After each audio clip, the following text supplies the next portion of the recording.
The following is a Papi Chulo Radio original program. The views and opinions expressed in the commentaries and/or interviews in the following program are solely those of the individuals and are not views of Papi Chulo Radio, its parent, affiliate, or subsidiary companies.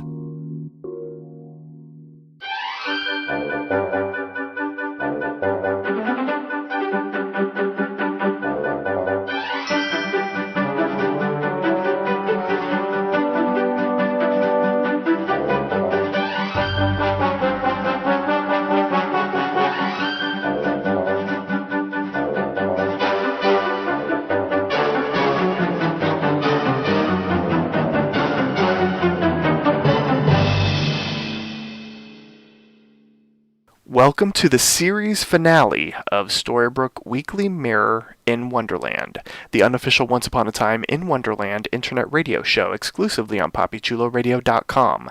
Papi Chulo Radio, pop culture on demand. I am your host, Papi Chulo. During tonight's broadcast, we're going to revisit ABC's Once Upon a Time in Wonderland. Later on in the broadcast, get ready for a spoiler alert as we bring you the hit ABC series' Easter eggs and ratings. So please welcome, for one last time, our fantastic and wondrous co-hosts to our series finale broadcast. Brittany. Hey guys, I'm ready to talk about this finale and I'm ready to cry with all of you. Or maybe all of you will cry with me. I don't know. We'll see. Jess. Hi everybody, thanks for sticking with us so far. Katie Cat. Hey guys, it's kind of sad that it's the end, but I'm really excited to talk about it with y'all. And Priscilla. Oh my god, so long. But so short for everybody. Like you know what I mean. I'm so bummed, but excited to talk about it. Hey guys. Let's jump into our recap of episode 1.13, which was titled "And They Lived ... and originally aired on April 3rd, 2014. Here's the official synopsis of the episode. The all-powerful Jafar succeeds in making his father love him and forcing Anastasia into thinking she loves him. After Alice, Amara, and Cyrus escape, Jafar imprisons the Jabberwocky and calls upon an army of dead soldiers to do his bidding. Meanwhile, Alice and the White Rabbit raise their own army to fight Jafar for the realm, and a final confrontation between Alice and Jafar takes place at the Well of Wonders. So I want to get everyone's take upon their rewatch of the series finale of Once Upon a Time in Wonderland. So let's get everyone's initial take on And They Lived. Let's start off with Katie. Well, I really, really did like this episode. It was a great wrap-up to the series.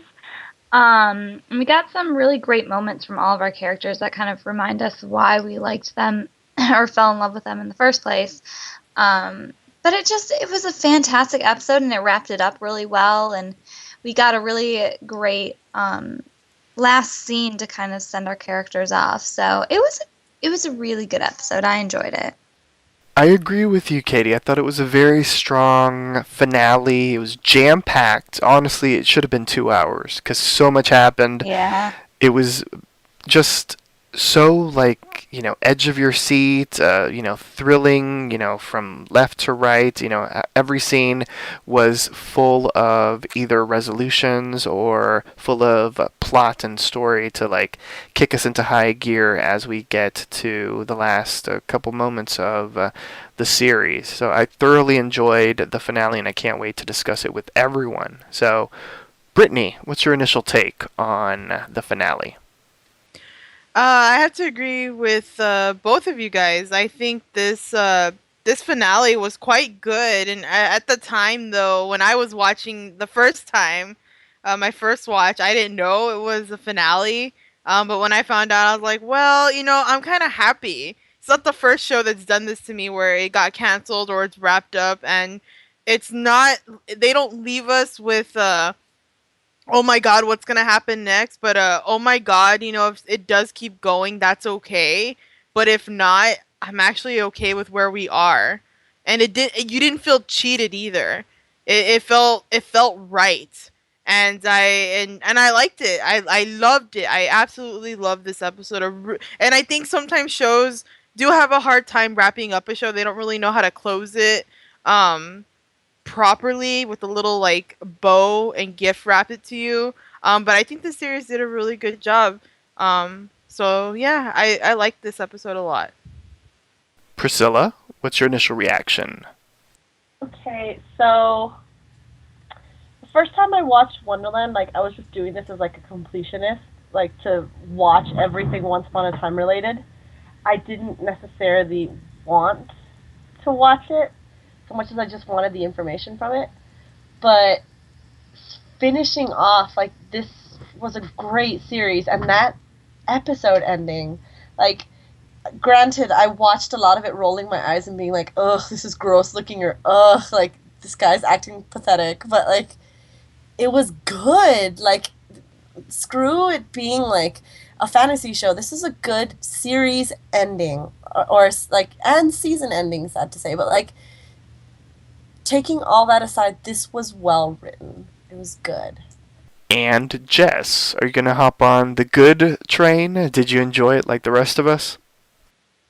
I did. I don't think that I've ever had one negative opinion about the show overall since my time on this podcast, but I really did enjoy it. I thought that, like Brittany said, it was nice and wrapped up really well, and I just really liked it because it gave us a break from regular, like the regular Storybrooke story that was going on Once Upon a Time, and it gave us something different.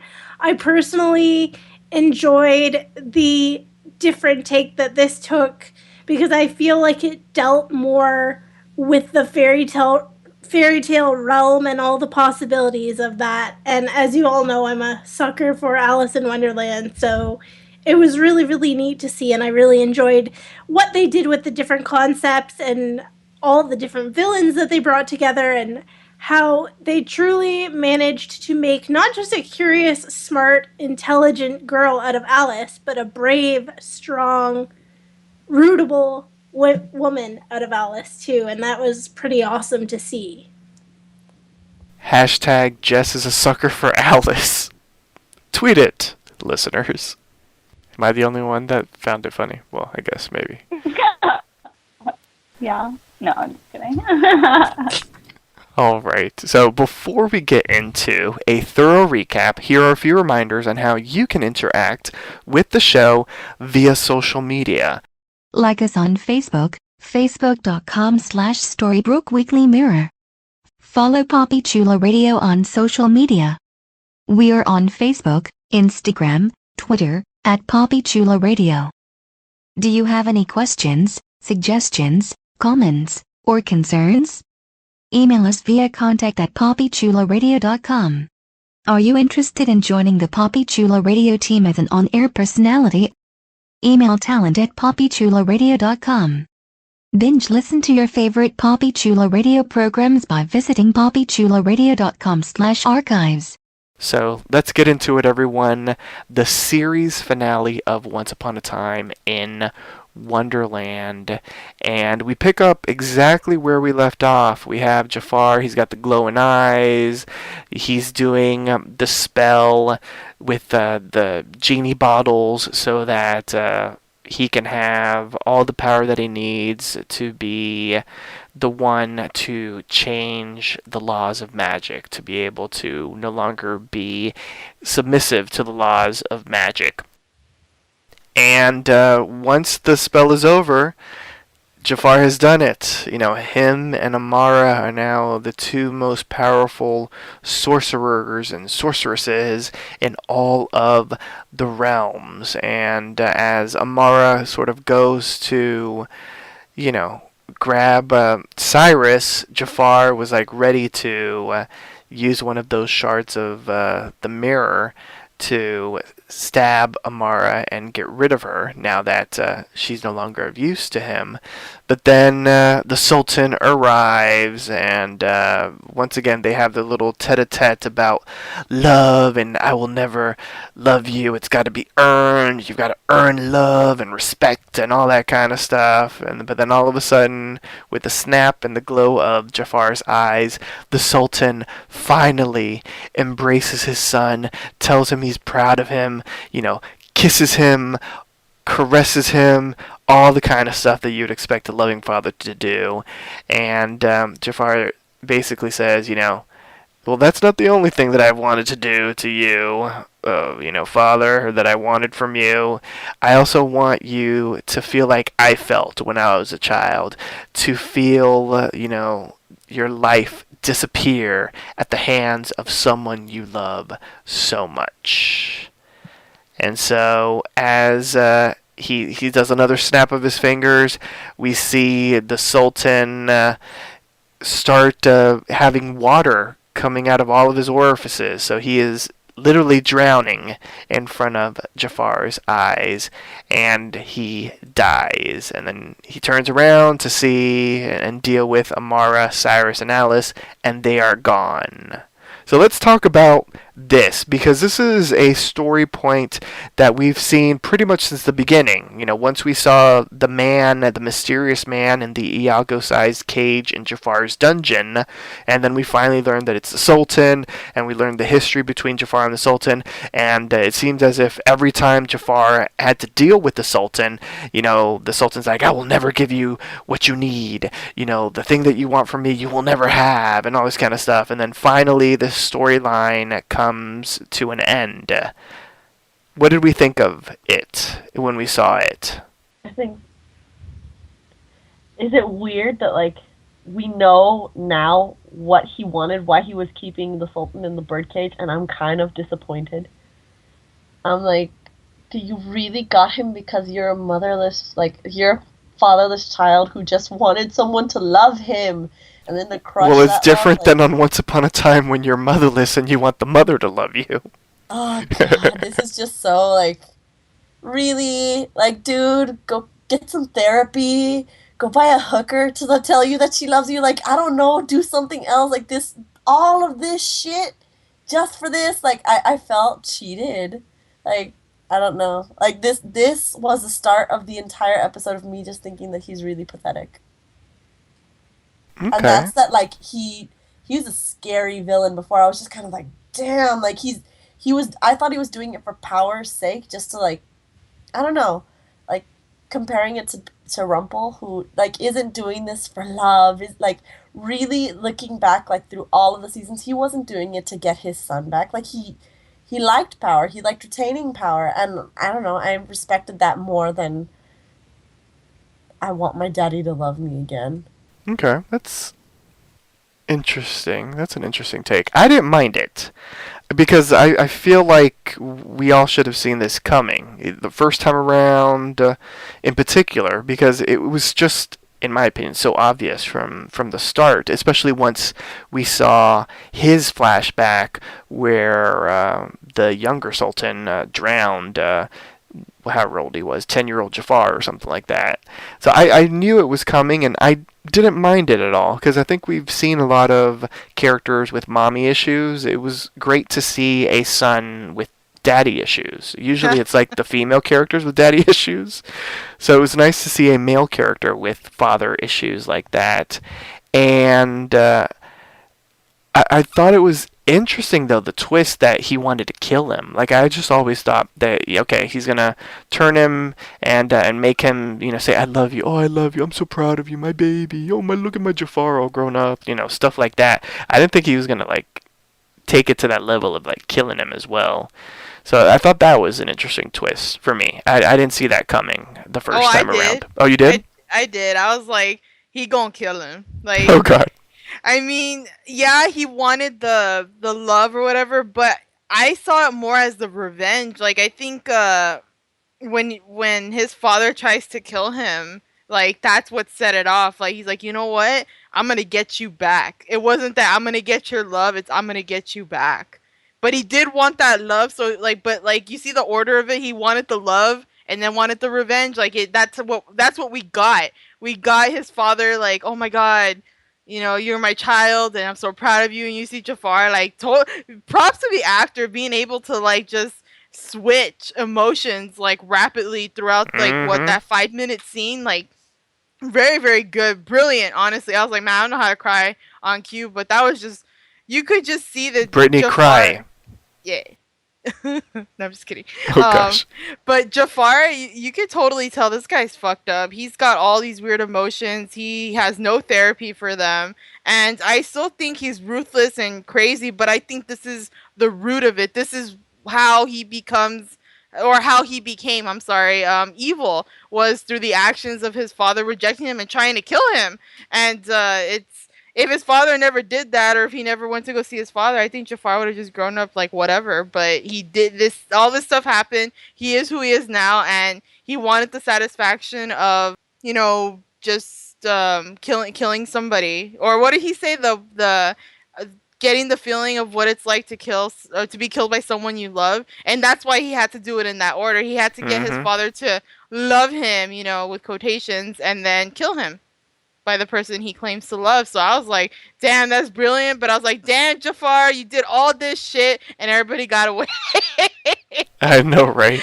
But it's so convenient. It's so once upon a time that when a character gets caught up in their emotions and in their situation, it is very once upon a timey, if you get what I'm saying. And I absolutely love that scene. I wondered how they were going to wrap up the story with his father. And I do think his father felt bad for the shits that's happened and how his son turned out, or how Jafar turned out. But I love that he says, you know, I couldn't just love you. You had to earn it. And I was like, okay, I can kind of see that. I mean, unconditional love, I guess, is not a universal thing in all cultures. And I mean, you can't really love someone that's just like, oh, well, I'm your daughter. Okay, well, I haven't seen you in forever, but I love you. But, you know, I understood it. I understood it. But it was still just a fucked up situation. It was a fucked up, weird relationship thing. There was no way they were going to get past it. It had to wrap up. And Jafar killing him was like the final nail in the coffin. And I was kind of okay with that, in my opinion.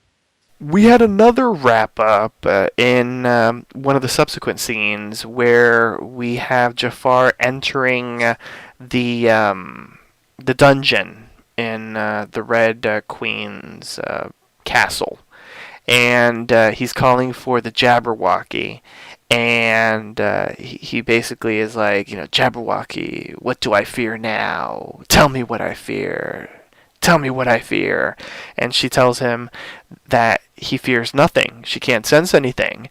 And he explains that it's because he has everything now. You know, he has everything that he needs, everything, and all that kind of stuff. And he's holding the Vorpal blade. And she's obviously freaked out by the blade. And he ends up like jamming it into her and impaling her into one of the walls of the dungeon. And she ends up saying something interesting, something to the gist of, yeah, well, you may not have any fear anymore and you have all this power, but what are you going to do with it? Which I thought was an interesting question that she posed to him. And basically, he leaves her be, and that's it for the Jabberwocky for this series. How did we like the ending of the Jabberwocky? Katie? It was interesting. I was kind of sad to see her go. I mean, she's such a creepy, she was just a creepy character, but she did it so well. She was very intriguing. And the ending was so abrupt, it felt like. But it was interesting that they decided to go that route with her. Considering that, I don't know. I mean, the threat was there from the beginning with him kind of, holding that over her. He kind of had that motivation for her. And in the end, he still, did what he said he was going to do. And it was just kind of quick. It happened so quickly. And I guess I didn't expect it to happen, but it did. So that was interesting. And it just goes to prove again, never make deals with this guy. He doesn't like honoring deals with anyone.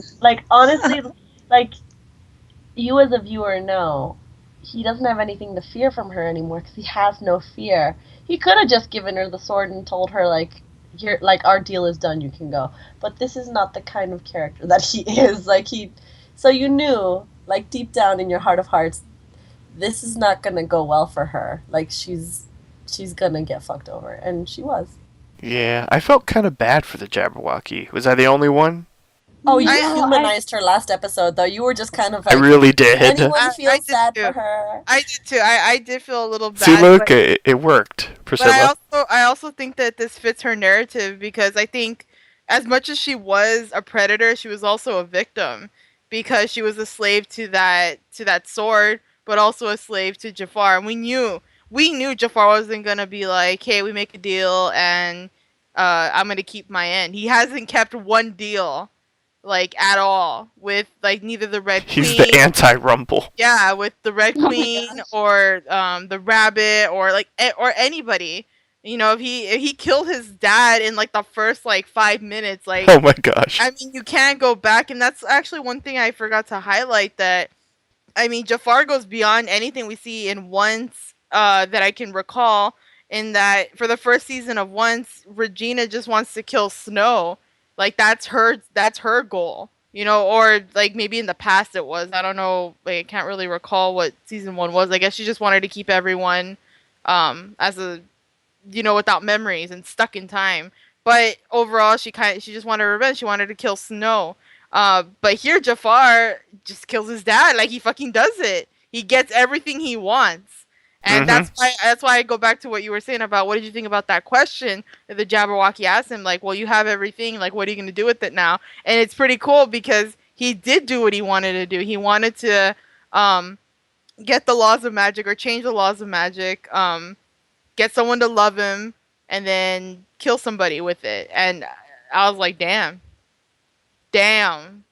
he did it. He did it all within the first like 10 minutes. Like, what else is there to do? And I think it was just to rule, just to have all the power. But I still think there's more to that question, and that's why he didn't answer it because he didn't have an answer. So that was pretty cool. Sad for the Jabberwocky, but yeah. I think you made an excellent point on Once Upon a Time when we have our villains. Rarely do our villains get exactly what they want. And this was a prime example of a villain having a plan from the very beginning and actually succeeding in the plan. Yeah. And succeeding, pretty quickly, and once he got all this power, like really like using it till its full potential. Yeah. See, that's one thing I'm going to disagree with you with, because this was written, like, what? Wonderland was written in the middle of second and third season of Once Upon a Time. And the first and second season, we got Rumple getting exactly what he wanted. He did all of this shit to get his son Bay back. And he did.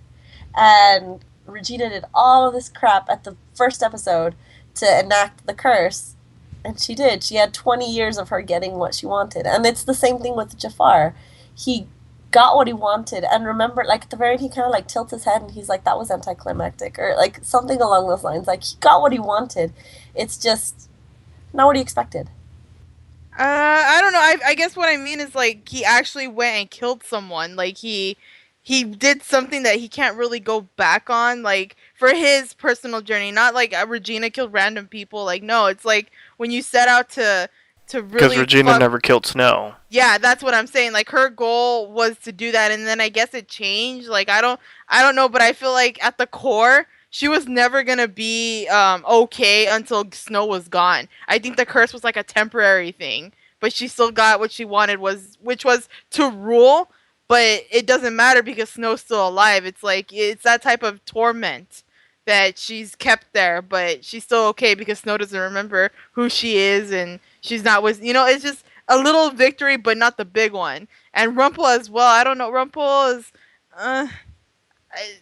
He gets what he wants through deals, so I can give him that. But it's about like Jafar. He wanted the love and he wanted to kill his dad, and I don't know. It's like that seems more significant to me. He doesn't use any tricks to like keep him alive. Like once he got the power, he just fucking went for it, and nobody stopped him. Nobody, whatever. And I think I kind of like that too, that nobody was attached to his father and made it like, tragic, except maybe Cyrus, but Cyrus was dead or half dead or whatever. But Oh God. it's just for Jafar as a person that he just fucking did it and he doesn't care. And I love that it's like any weakness or whatever he had is completely gone when he kills his dad.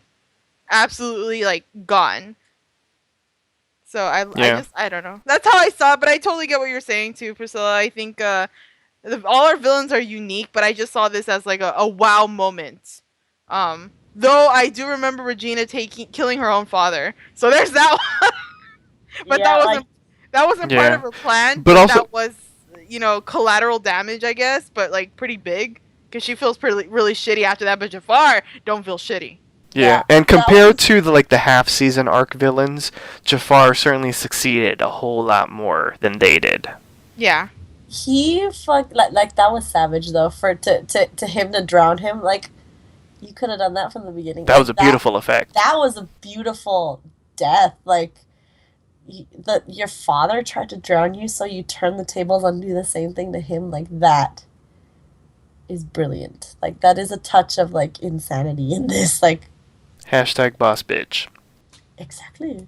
That Yeah. hair. His hair's still looking fabulous while he did it. So. Well, there you I go. was about There's to that say, too. like- Jafar's School of Wigology. He like his hair looks like somebody like ran their fingers through it and like kind of like gave it some volume or something. Cause shit, that guy was like, I don't know, that was a mane of hair. Yeah. I was Pantene waiting, Pro V. I was What waiting the for his hair to get bigger and bigger by the end of the Oh show. my God. Kind of like that episode in Friends where Monica goes to Barbados and her hair gets like really big in humidity, and like by the end of the episode she has like a really big afro. So I was waiting for Jafar to like just get there, but nope, he's good. He's got good hair. He does. I just love it. He looks fantastic too. That's all on the actor. He looks great. So let's catch up with Cyrus, Amara, and Alice. They escape via a magic carpet and they head on over to the Rabbit's residence. Mrs. Rabbit is ready to start using some of like the natural herbs and that kind of stuff that she uses to heal people. But Amara uses her newfound omnipotent power to heal Cyrus. It was really cool. Like, she had like this ball of light and she put it in his mouth, and then it went all the way down to the wound, and then it came out the wound, and then it healed him. And he ends up waking back up, and he's alive and back to normal. So they end up deciding to split up. Amara and Cyrus are going to head to the Well of Wonders so that they can return the water, so the stolen water from the Well of Wonders, so that the genie curse can be lifted, and then Jafar will no longer have power, and all this kind of stuff. And Alice and the White Rabbit split up so that they gather an army to basically storm into the castle and fight Jafar and his minions. So while they're doing their thing, Jafar has risen the dead. He's, making all of these dead soldiers rise from their grave, and basically he's like, I'm the leader now. I brought you back to life. You will do what I say. I need you to bring back people that are interfering with my business. I need you to find this lady called Amara. You don't know what she looks like, but just find her. And if there's anyone that stands in your way, bring them to me. Everyone else you can kill. And he also has the knave imprisoned in this triangle. It's almost like if anyone has seen the Skeleton Key, when Kate Hudson traps herself in a circle, we have the knave trapped in this magicified force field type of thing, and like a triangle type thing. And Jafar is like, oh, you know that thing that I promised? Yeah, I did it. She's back. So Anastasia is back to life. But there's a twist. Anastasia now has a new beloved, and that beloved is Jafar. And they make out, and it's kind of weird. Yeah. So, Brittany, I know that you love Jafar and you love the hair. So, can you share with me your thoughts on the twist of Anastasia being in love with Jafar? Oh my And god. can you share with me your opinions on when Jafar was with his battlemen and there was wind? It was like he was at a Beyonce concert. There was all this wind flowing in his hair and all this kind of stuff. I know you must have loved that. Oh, okay, I'll talk about that first. I love that he was like rising the dead. Like you can't bring the dead back to like. Oh, that was so awesome. It's like Jafar with an army. Like he has magic, but he's bringing like the dead back. Like that's just so awesome. I love it, and I'm like I can't wait to see people fight. Like it's my thing. And then I was like. If they're back from the dead, are they zombies? If you stab them, do they still die? Like I had all these questions, but I just loved it. And Jafar sounded really cool. He knows how to do a pep talk. Like right before. Like it's just fucking he sounded awesome, and then the wind blowing and it was night and it was like a storm, and he's walking through his men, he's all like, know this, and he's just like talking, and we fight at dawn, or no, that wasn't him, that was Alice, I'm sorry. But yeah, so I just love that he's It was like, close go, enough. just kill them. If they get in your way, just fucking annihilate them. And I was like, yeah, why am I cheering for the bad guy? But I like it. And his hair looked fabulous. I was like, if that was me, my hair would not look like that. It doesn't matter what I put in it. I love that scene. That was fantastic. Pantene Pro V. I don't know. I need to ask Jafar, but Anyway, and then we get to the scene with Will, and he tells him what's going on, and we see the queen, beautiful, beautiful. Oh god, that dress, and then the gloves, like, oh man, she's just gorgeous, and that wardrobe is just on point all the time. I think we've already seen that dress, but I don't care. She looks amazing. Um, and that twist, man, I didn't even remember it happened. That's how long it's been since I've seen this show. So they started making out, and I was like, oh no. But guys, I always saw like some kind of tension between them. They were always I did too, and I said this before. Just but not from her, but like definitely from him, like because they were so close to each other all the time when they were making threats. She's like, darling, and he's all like, I always get what I want. Like there's always that thing there. And if you're a shipper of them, well, like, yay for you. But I wasn't. But I was like, no, Will, you just got your heart back. Like, why is he's going through so much pain? I feel so bad for Will, and he has to watch them make out. And I was like, this is such a soap opera thing, but I love it. I know, and he like almost grabbed her booty. Yeah, yeah, I saw that. I was like, ooh, Jafar, he's a booty man. He's definitely a booty man.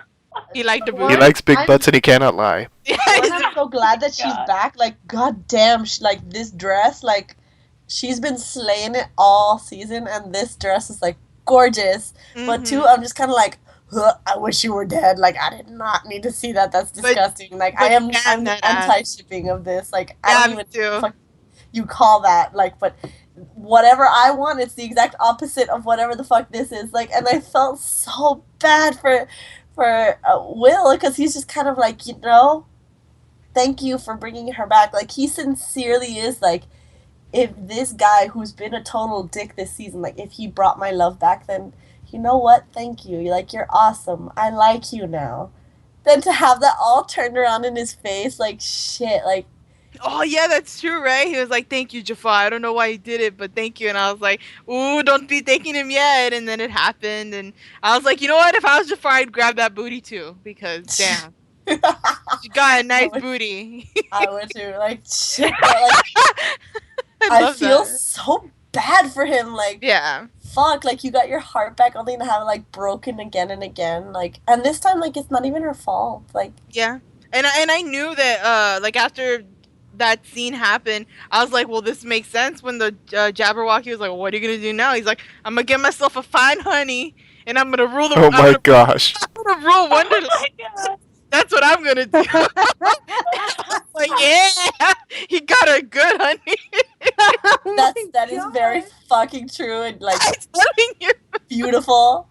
Brittany, like, you described it perfectly. All I'm saying is this is another, like, point in, like, the bitch column for him. Like, dude, you are an all-powerful sorcerer. Go get you a honey that actually, like, likes you, as opposed to making this girl, like, look. It feels like in Aladdin, like, when Jafar's like, I want you to love me, and, like, Jasmine has to pretend to love him. Like, that sort of shit. Like, Aw, gross. Go get some love. Like, go find some. Well, he had a honey, but then he turned her into a snake. That's true. Yeah, I don't think I don't know, man. He's Jess fucked up loved now. Amara and Jafar together. I Hey, think he's choking her with like fucking she's drowning. I'm throwing up. I can't do it, okay? It's just gross. It's fucking disgusting. I hate it. Who would you rather Amara be with, Mirza? No! Why would you say that? No! She hates Mirza. Like beyond like with the fire of 1,000 suns, she doesn't like Mirza. So like if ever there was a reason to wear a raincoat, Mirza is it. Is it stormy outside? I guess for the Sultan it was, but damn, that is one abomination that should not have taken place. God damn, the Sultan's like line is like he just makes really fucked up kids. Like Well, Jafar wasn't fucked up until the Sultan started to mess with him. you have to wonder whether he had a kernel of fucked up in him to be able to like grow up into something like this. Like I don't. It's that whole thing again with like the Jabberwocky. Like I wasn't always a monster. Were you?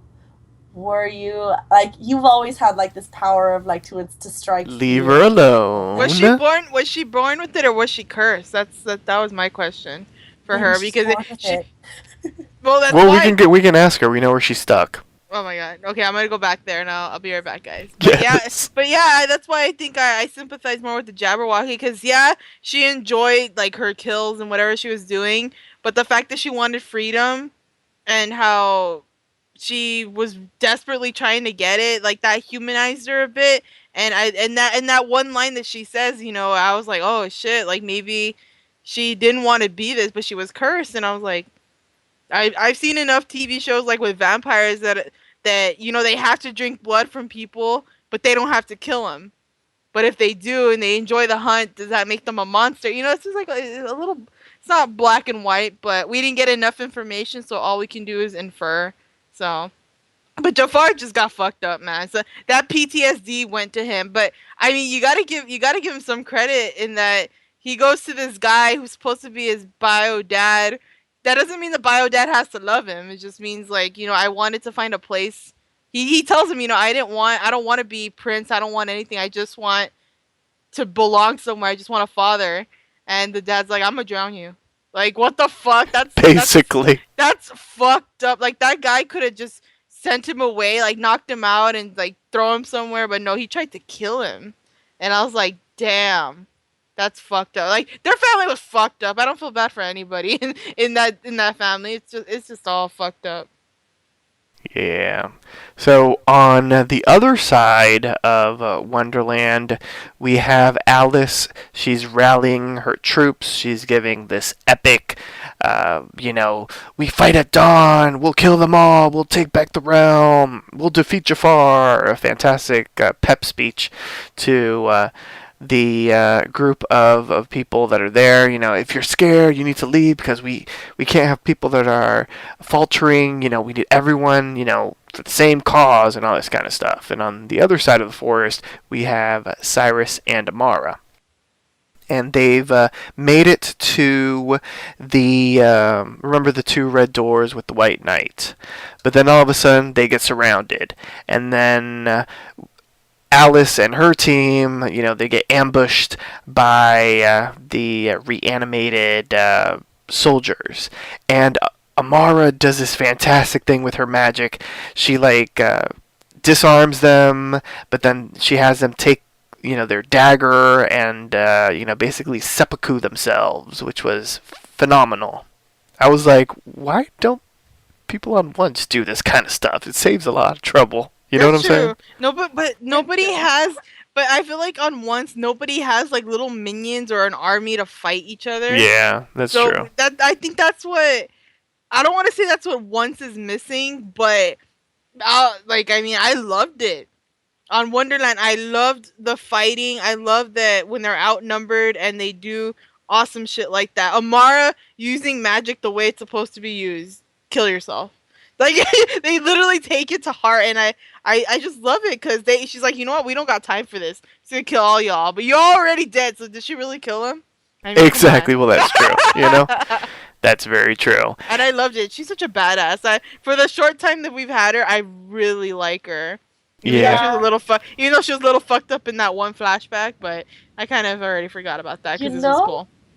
like, I loved her usage of magic, but like the whole time I was just kind of like, why are you waiting around for like while this like lightning is going on? Just heal your son and get the fuck out of there. Like, come on, like pick up the pace. Like, you have the same amount of magic abilities that Jafar does. Why aren't you raising the fucking dead? Why aren't we having an epic like wizards battle here? Like, what? Okay, but that was a neat bit of magic. I liked that. Probably because they were pressed for time and they didn't have time to like come up with a plan. But I think if they did, they probably would have had that because that would have been really cool, like undead versus undead. But maybe she has more morals than that. I'm gonna assume, but I'm just gonna say that they probably just needed to get there and end it. But I would have loved that person. Actually, I never thought of that. I would have loved having them have a battle. But oh, now I'm sad. Yeah.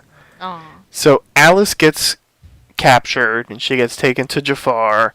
There was a fantastic little scene where she was about to punch him, but then of course his magic. And so she gets tied to a chair and she sees Jafar and Anastasia together and she has a fantastic reaction to that. She's grossed out too. Yeah, she's basically the audience. She's And- Jess. She is Jess. And Jafar is basically like, okay, so where's Cyrus? Where's Amara? You need to tell me. You know, if you don't tell me, you know what I'm going to do to you? I am going to make it so that you never met Cyrus. You never had true love.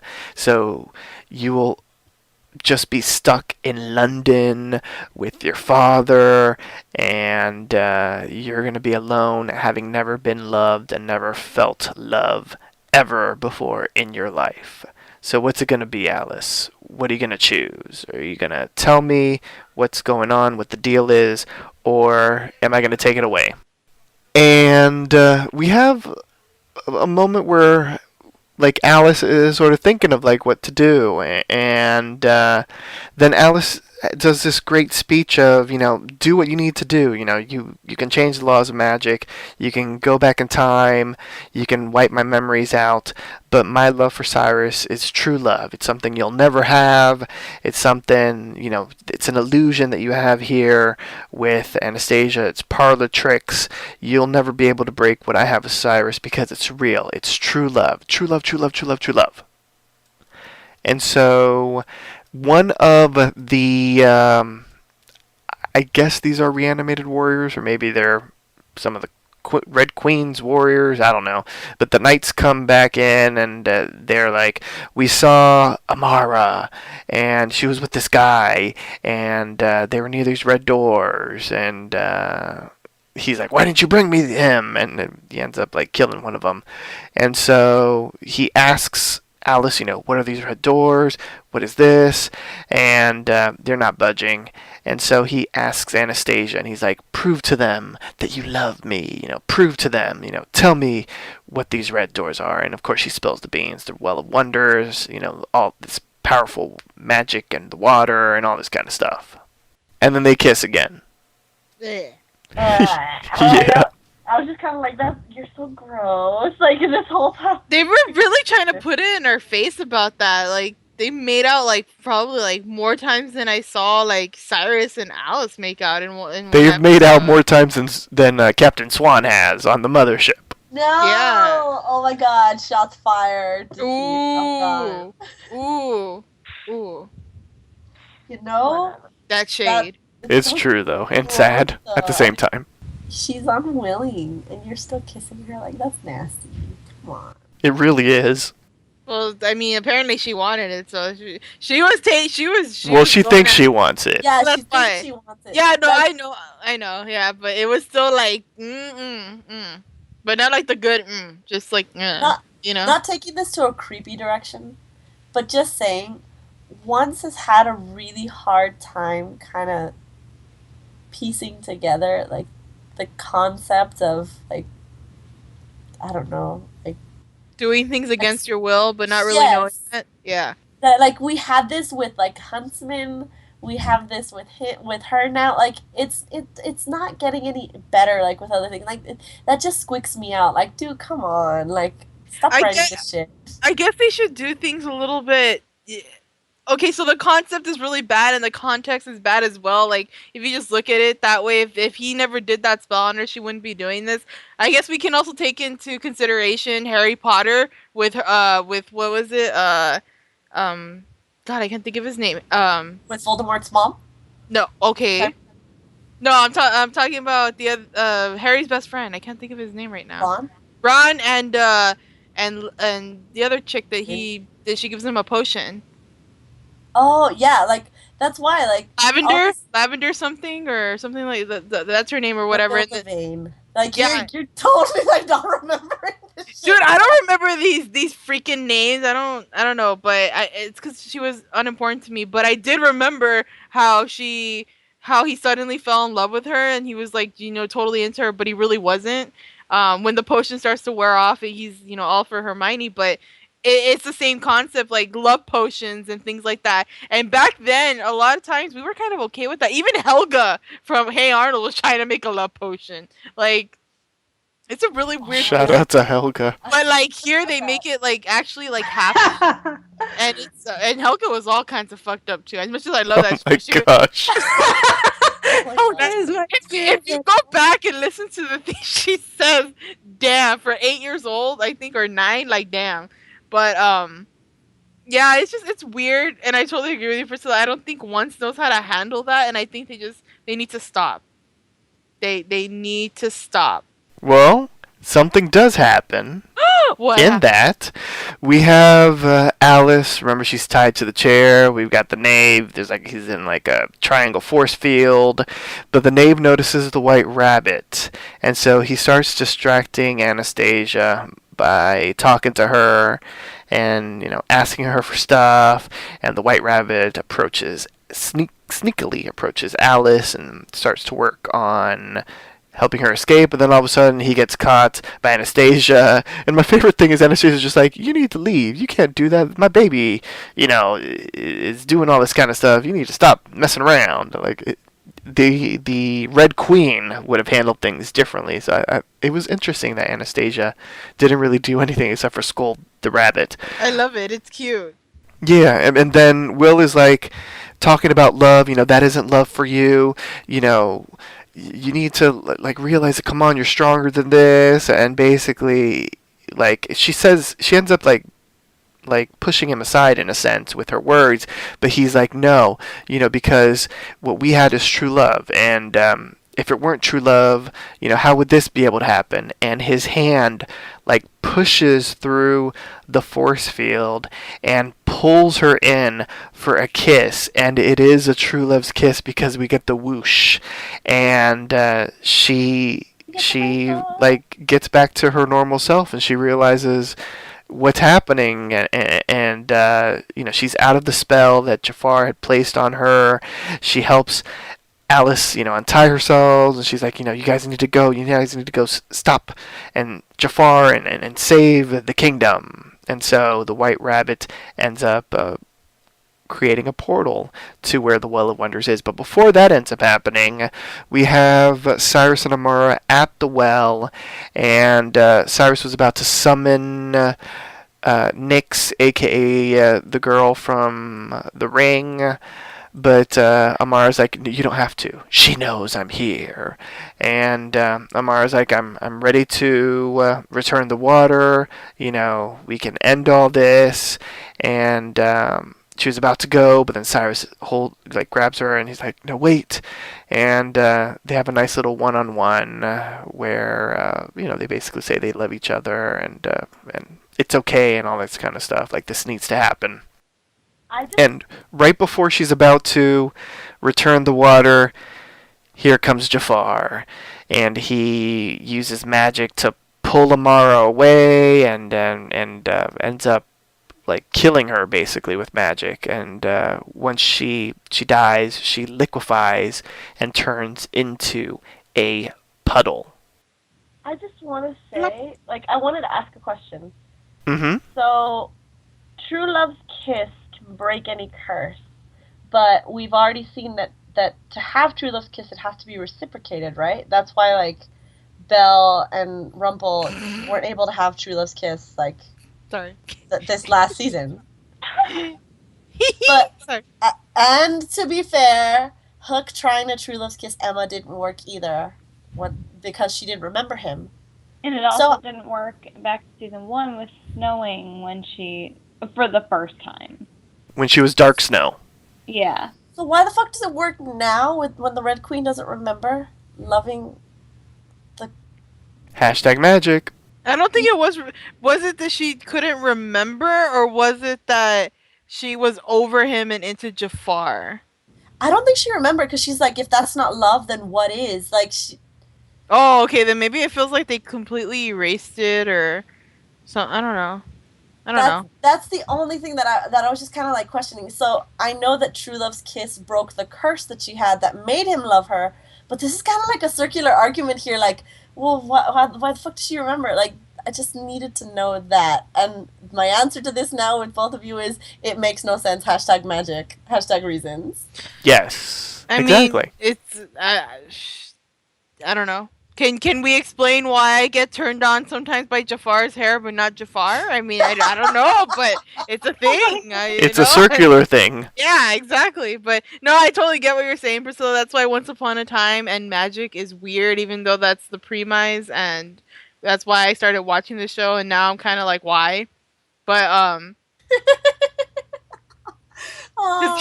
since the magic doesn't really make sense in a lot of ways, or they've contradicted, and that's a problem in a lot of shows when it goes for more than like 3 seasons. They start to do some different things, but I guess we just have to assume that Will's heart and his love and that kiss, like, it's kind of like when you first kiss somebody and you kind of like them, or maybe not, but for some reason you really want to make out with them. So you're kind of okay with it. So I guess when they have that kiss, that she's like, damn, you know what? I really like this. And then she remembered.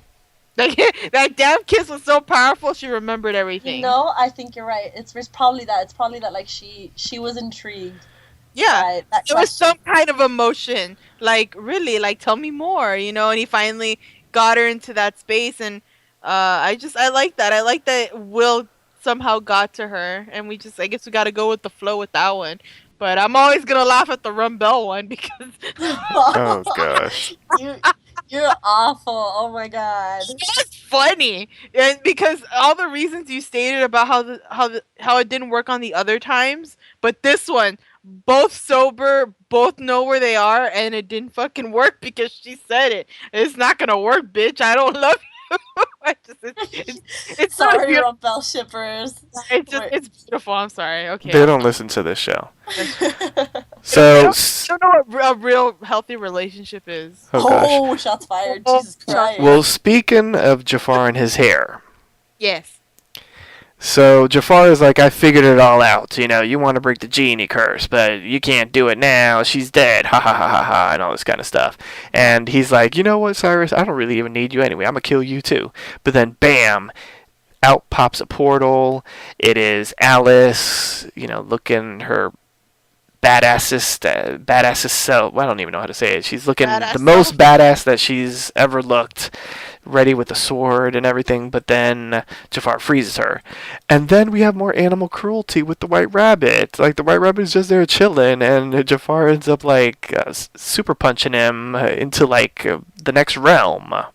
How the White Rabbit stays alive, I have no idea. But, we have Cyrus. Oh, that Jafar is done, and you're like, animal cruelty, and you feel bad about this moment. I do. I feel bad about the White Rabbit. You've had, and he's not even real. You've had a soft spot for that White Rabbit since, like, episode 1. I have. I like the White Rabbit. #feelings. #the feels. And so Cyrus, as Jafar is, like, you know, doing what every villain does and talking too much, he ends up grabbing the water that once was Amara, and he ends up whispering to Nyx, you know, I return the water that was stolen, and he ends up dropping it into hopefully the well, but all of a sudden it freezes into like this giant raindrop looking thing, circle of water, and Jafar grabs it and he's like, oh, okay, you want to break the genie's curse. Well, you know what? This isn't your water anymore. It's my water.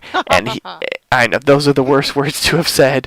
And he ends up like slapping his other hand on top of it and like, smushing the water as if, I don't know, it's going to do anything, and shakes his hand. And he's like, haha, you can't do anything. So Alice, what are you going to do to me now? What are you going to do to me since I stole that water? Yes, I, Jafar, Jafar, I stole the water. What you going to do now? And Alice says to him, I never said that I was going to defeat you. And that wasn't my water to steal. You know who's going to defeat you? The one that wants her water back. And she's right behind you. And she's looking like the girl from The Ring, which is Katie's favorite movie. Oh, yeah, for sure. You know it. And so, unlike The Ring, it didn't take 7 days. It took about 7 seconds for Jafar to feel Nyx's wrath. And Nyx basically does her spiel that she did to Amara's boys. You and your desires, you stole my water. You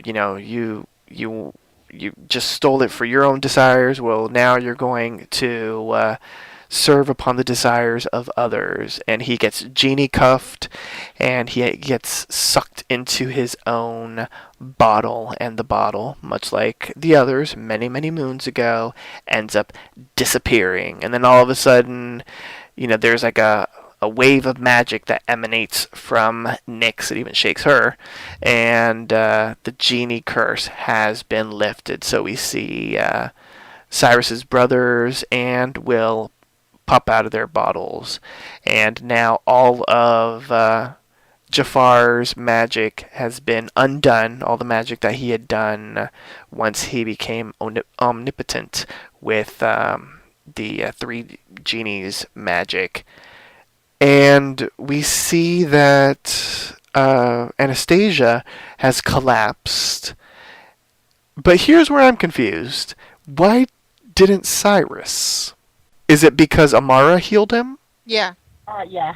Okay, and so that would... I don't think he was dead. I think she just healed him.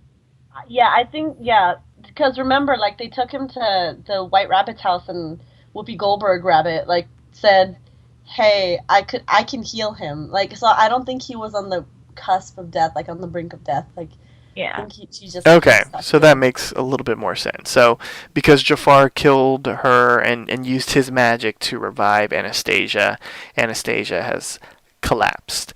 And so there's a nice reunion between the brothers, and basically he's like, our mother's gone, but, she did it to save us. And, it was a nice sort of little wrap-up for the three brothers. We have Anastasia laying down in Sleeping Beauty fashion, Snow White fashion, but without any glass coffin. And in comes Alice and Cyrus, and they basically tell Will, it wasn't Anastasia's time. This is water from the Well of Wonders, but it's not stolen. It's given to us. Nyx said that the Red Queen might be done for, but that Anastasia's story is still left to be told. And so with a little bit of water from the Well of Wonders and a whole bunch of big, beautiful, flowy hair, we have Anastasia gasp and wake up. So that was beautiful. It was. Oh, I thought that was beautifully done. Let's talk about the demise of Jafar and the return of Anastasia. Katie? I really liked it. I mean, I think that they wrapped up the whole Jafar thing really well, and it was kind of poetic that he became a genie himself. I liked that she didn't just kill him outright, that she made him a slave to the genie's curse, I guess you can say. He has to serve other people now, and I can't imagine him trying to deal with that, but it would be very entertaining to see. But I thought it was agree. Yeah, I thought it was a really great ending, and it was cleverly done, having Jafar be the one who stole the water. and not catch on to that until the very end. Oh, that was the best. When he said it, I was like, Yeah. oh no, you're fucked. I mean, Oh, there's no way crap. you're getting out of this. Like, oh, dang, son. But yeah, Katie Dunn said, it was a dang, very, son. yeah, it's a very clever way to do it. That they kind of, he just stole it and they just went with it, and he didn't catch on until like the very end. But it was super interesting, and then he became the genie, which was great.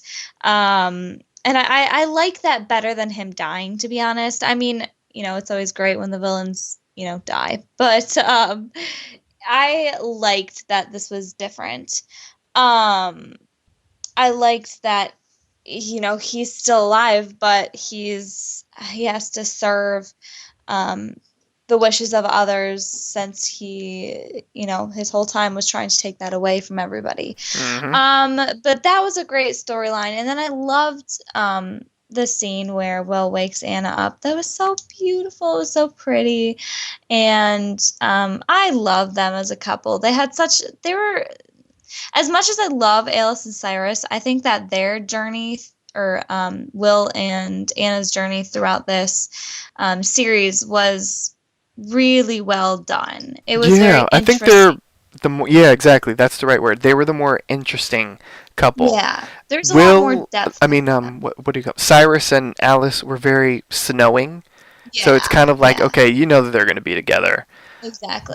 But there was like strife between Anastasia and Will, which made for good TV. Basically, they had the much more rich storyline, and it made you want to root for them. A Because I mean, blonde, stubborn woman and a guy with a British accent who is kind of like, does that sound like any other fucking couple that we know? That well, yeah, I've compared them to Captain Swan before. Yeah. Like, I loved also how like we kind of got like a snowing sort of reference where like Jafar takes away like the wedding ring, but honestly I couldn't remember the importance of that goddamn ring. I was like, why did he take away her necklace, the glowy necklace that seems to have more importance? Well, because the mome rats ate it. Yeah, like that shows just how like, I don't know, important they are to me as a couple. Like, they're sweet, they're cute, but like it doesn't really matter to me. Yeah, they had a great line too that was snowing related, where they were basically like, I'll find you. We'll always find each other. I liked it. I like having two different couples to root for in a show if you give it to me and if you write it well. And I like that they have these two different ones. They have, the Cyrus and Alice, where her entire journey was just to find him, to be reunited with him, because she thought he was dead.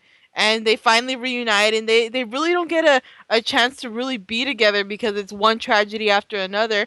And it's just in that moment, after everything they've been through, after her entire arc was trying to reunite with them, they have to part again, but, for a good reason. They have to go and save their friends and save the world, and I like that. And they have that moment, carry this ring, take care of it, you know what this means for our love. It's a symbol, and I do like that. So that's cute. And then you got Red Queen and Will, and you want them to find their way back to each other in a different way from Cyrus and Alice, and I like it. And I admit, once we got their relationship and what it was, and I guess in the mid-season finale, like, I started to care more about their relationship, but only because Cyrus and Alice were already reunited and we were good.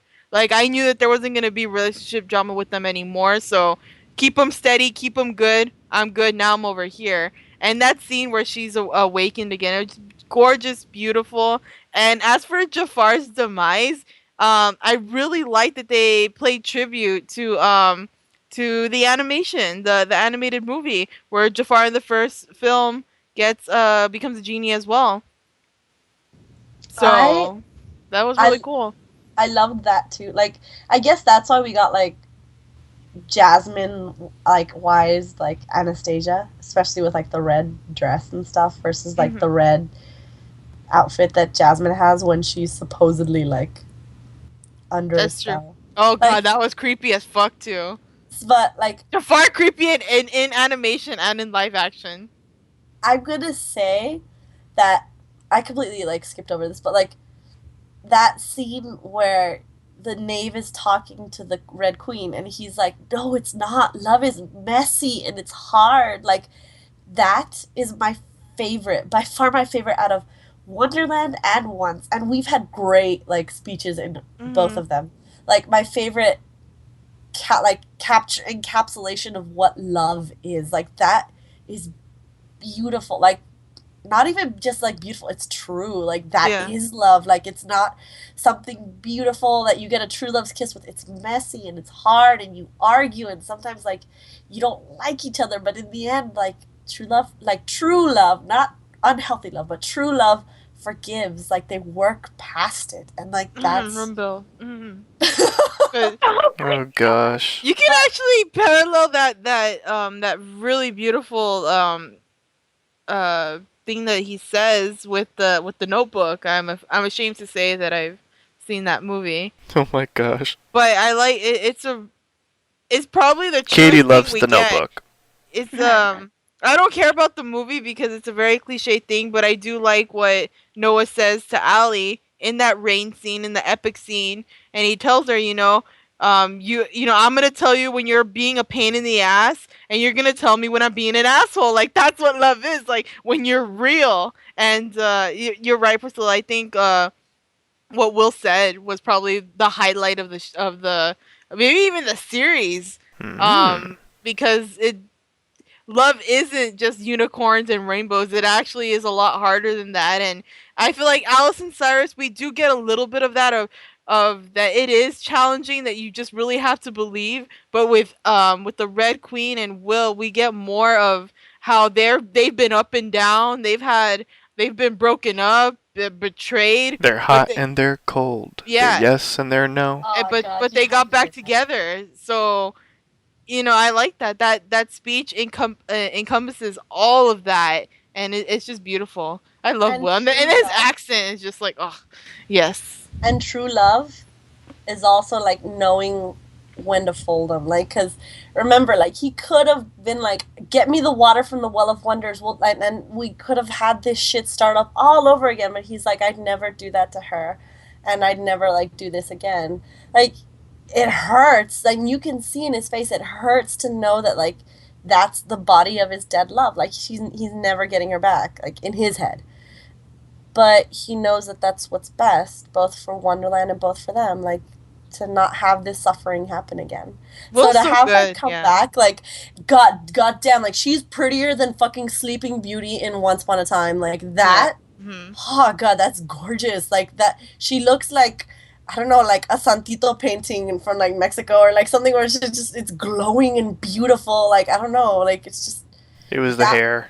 Yes, Pantene Pro V, like, all like. Exactly. Herbal essences, whatever the fuck you want to see. Like, probably herbal essence. Ooh la la, yeah. Yeah, trust me. Like, I mean, she even look better than Snow. I'm not gonna lie, and I like Snow with her long raven hair, but it just it was so good. Yeah. Before we get into the ending, I have to ask Brittany one last question about Jafar. Wow. How do you think the hair is going to hold up in the lamp? Ooh, girl. Can oh my gosh. The genies can, like, kind of summon their own stuff, right? Like, or maybe I'm just thinking of the animated movie, because the genie would always have, like, summon stuff or whatever. So if Jafar they don't have a toilet in there. Oh, that's true. Shit. Yeah, and poor Jabberwocky doesn't have a toilet either. Isn't she, like, dead? No, she's just stuck there. Well, that's why. But, like, isn't she just, like, doesn't it put her to sleep or something? Like, no. No, she was awake the entire time in the tower too. She's just like, she's basically a cocktail Jess will keep her company. Just like skewered. That's it. Oh. Jess will bring her s'mores and stuff. Oh my god. My bladder is sympathy cringing. I'm just imagining her with like the worst bladder infection ever because she can't relieve herself. Oh my gosh. Well, they went back. Hashtag don't worry about bladder that. sympathy. We're gonna assume she's okay, or she doesn't poop or something. Moving away from that, let's talk about happier things. So we have Alice and Cyrus. They're overlooking Wonderland. They're happy that, you know, things went their way, and happiness is upon the kingdom once again. And Alice is like, you know what? I think it it might be time. And he's like, time for what? I think it's time to go home. To get alright. To get busy too. And so with the help of the White Rabbit, they make it back to Victorian England. And in the next scene, we see Alice looking in a looking glass, aka a mirror, and she's dressed in a beautiful white gown. Her father's there, and yes, it is Alice's wedding day. And basically his father's like, remember that time that we were together in Wonderland? I thought it was a dream.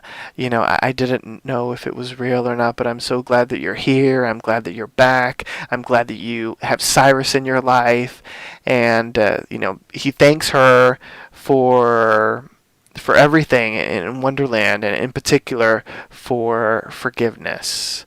And they have a nice moment together, and then we see the wedding. And the wedding includes Sarah, who's Alice's stepmother, Alice's stepsister, the one that believed her. We have one of our favorites, one of the Tweedles there. We have Anastasia and Will dressed in purple. We have Cyrus's brothers. We have Mrs. Rabbit, and presiding over the whole thing as the justice of the peace is the White Rabbit, standing on like a little table type of thing, which I thought was adorable. And they do the wedding, but they don't really show us, or they don't let us hear the audio, because this like beautiful instrumental is playing. And at one point, Will objects, which everyone laughs at, and Anastasia's like, sit your ass down, dude. And there are beautiful moments with the characters and stuff. We have Sarah sort of give Mrs. Rabbit a glance over. There are these wonderful shots of like Will and Anastasia looking at each other lovingly. And we do hear like the end of the rabbit's speech, where he's basically like, this is where I'm supposed to say, in sickness and in health, till death do you part, and all this kind of stuff. But I mean, you guys have already surpassed that. I mean, many of you here have surpassed that. And it gets to the point of, you may now kiss the bride, and they kiss, and everyone claps and stands up. And so the White Rabbit gathers everyone from Wonderland, and basically it's the Wonderland Express. They're going to head back to Wonderland. Will and Anastasia promise to see each other again with Alice and Cyrus. They share a nice moment between all the characters. Like the White Rabbit has a nice little moment with Alice where she thanks him for taking her to Wonderland in the first place. We have this great scene between the two couples sort of embracing and just basically saying, see you soon. And then they have this one final moment between our bro TP. There's this great embrace between Will and Alice, and basically, she thanks him for everything that he's done. And so then they disappear into the portal back to Wonderland, and then we see Alice a few years later with her daughter, and Alice is reading this story to her daughter of Wonderland, and how the White Queen and the White King are happy, and there's wonder back in Wonderland. And so she's like, Mommy, what are you going to call this? What are you going to call this? And Alice is like, I don't know. What would you call it? And she says, Alice's Adventures in Wonderland. And Alice says, that's a great title. And so then her daughter asks her, is it real? Is this true? Because these stories are impossible. And Alice says, of course they're true, and you have to believe in the impossible. And then we see Cyrus come out with some tea and maybe crumpets or cupcakes or whatever it is, and there's a nice moment between mother, father, and daughter, and away in the distance we see that the White Rabbit has been observing everything. The end. That fucking wedding was beautiful. Like, her wedding dress is prettier than all the other princesses' wedding dresses that have come out, like Anna and Snow White's. Like, that was gorgeous. And I love how her father remembers. Like, he thought it was a dream, and he's like, I'm glad to see that it wasn't a dream, and I'm glad to see that, like, you brought proof for me, but I'm even more glad to see that you forgave me. Like, that whole time, though, I was just giving the stink eye to the stepmother. I'm like, you bitch. Like, you were trying to force her to get married, like, a week after she came back in. Like, it's fucked up. I didn't like her being at the wedding, but, like, Oh everything else gosh. was so I fucking You're agree. good. disinvited, Sarah. Yes, I would. That bitch Oh doesn't my deserve gosh. anything. exactly. But, like, I love how the Tweedle was like having fun with Alice's stepsister. I thought that was cute. yeah, that was adorable. But, like, goddamn, like, if I'm gonna say Alice's dress is beautiful, fucking the Red Queen's, like, mother of the bride from the 1970s look, holy shit, that was Dude, fucking her ugly. ass is slaying Oh, I liked this it. episode. Yeah, her I ass thought is it was a slaying cute everything. dress. I thought she looked really good in that purple, in that lilac, That whatever you want to dress call was it, color. slaying. Like the butt part, that was, yeah, you're right. Like, That's what I'm that part saying. was The nice. booty. You fear But the that booty, booty.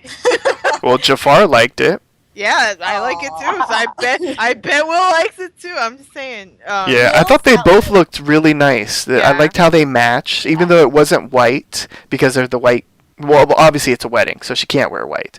So I like that they matched. I like that she didn't wear red. I mean, I love her in red, but I like that she took. Well, she's a- the White Queen now. Like how That's she true. was at the very beginning. I wanted her in pink.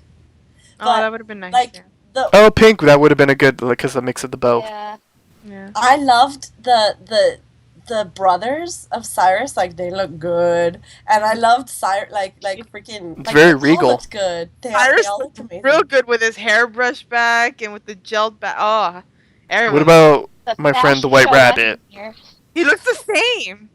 Leave him alone. What about Mrs. Rabbit? He looks the same. What about the Fair. Tweedle? The Oh, he- Tweedle was awesome too. He looked the Like, he same. deserved to be there. He fucking Yeah. like. I helped. love him. Yeah, he's awesome. I love how he still has the red paint on his face. I know, right? Well, we I have love to how the know. little what- The We little wouldn't tell stepsister's like, what the fuck is going on in my house? I thought my mom said this was all a lie. What's going on? I know, right? Talk about going from how Sarah was, where she was like, this bitch is crazy, to all of a sudden she's got rabbits and tweedles and all this kind of stuff in her house. I'm also Genies, gonna give ex-genies. I'm gonna give a shout out to Dear people Lord. whose OTP is fucking the Knave and Alice. Like, they got shit here, like, to make them happy. Like, the hug at the end and him, like, objecting at her wedding.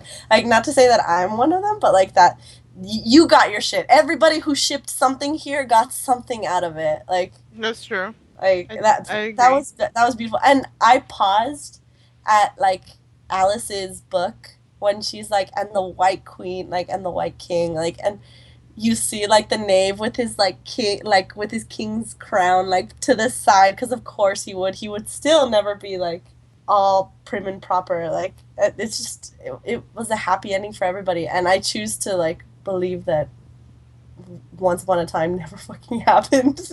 Like, Yeah, or I'm Yeah, gonna like- assume that happened in a different time. I don't know, whatever. I just either way, if you explain it to me, I'm gonna be like, how did that even happen? Because I don't remember how Once fitted in there. And to me, it also seemed like it happened before this or during this or something. So Yeah. I see this as a true happy ending in my opinion. And Will's never coming back, so we can just leave it alone and just assume that they stay Yeah. together. So, I love the wedding scene, and I also think it was really brilliant in how it was just music, and we were just seeing everyone like interact. Like, I like it because, like Priscilla was saying, we got an epic speech from Will about love, and we got like also the whole Cyrus and Alice being like, we'll find each other again. Like, we had our speeches in the episode already. We didn't need to have like the whole ceremony, and we just got that really nice, beautiful kiss at the end and just sealed the deal. Like, it was just, and everybody smiling and happy, and I was like, oh, this is beautiful. Like, Even Sarah. yeah, well, I don't give a shit about her, but yeah. Yeah, I don't give a shit about her frigid ass. Get the fuck out of here. Yeah, get out. She didn't Oh, gosh. apologize. She didn't fucking apologize. Fuck that. I hoe. know, she should have apologized. Can I just say the only thing that I'm mad that we didn't get a chance to see at the wedding was the freaking cake, because you know it was going to be epic. Oh, yeah. I Because they know. probably brought it from Yeah. Wonderland. You know, we got cupcakes at the end though. Like, when we see Cyrus coming in, I'm like, fuck the tea. Look at those cupcakes. Look at how Oh my delicious God, they look. yes. Yes, they made me want to have a tea party, and I like. Are we all invited? No, I'm gonna eat it all. But I really did like the after that scene. You know, they have their goodbyes, and Will and Alice have like their epic, best friend bro TP hug, and I love them together. They're a great duo. Like if you're gonna go on an adventure, like you better take Will with you. Like that's awesome. And then the little time skip with their child, like they wanted to give you that extra satisfaction that yeah, they lived they literally did live happily ever after. It wasn't a wedding and then they had to go do stuff and then they were separated. No, they had a kid and they're good to go. And I like that. And then we also get a little, tip of the hat to the White Queen and the White King. So, really solid ending. Really, really nice.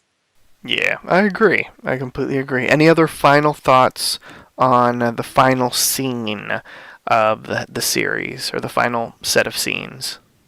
That wedding was probably not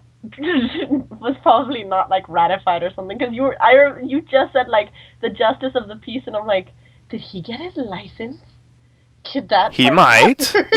He works for the royal court. That marriage is only valid in legal. Wonderland. Yeah, exactly. Oh my gosh. Oh god. See what you did, Papichulo. I know. I invalidated their wedding, so. I think we need to hear. Ish happens. We need to hear if Jess loves the Red Queen now or cares about her and Will.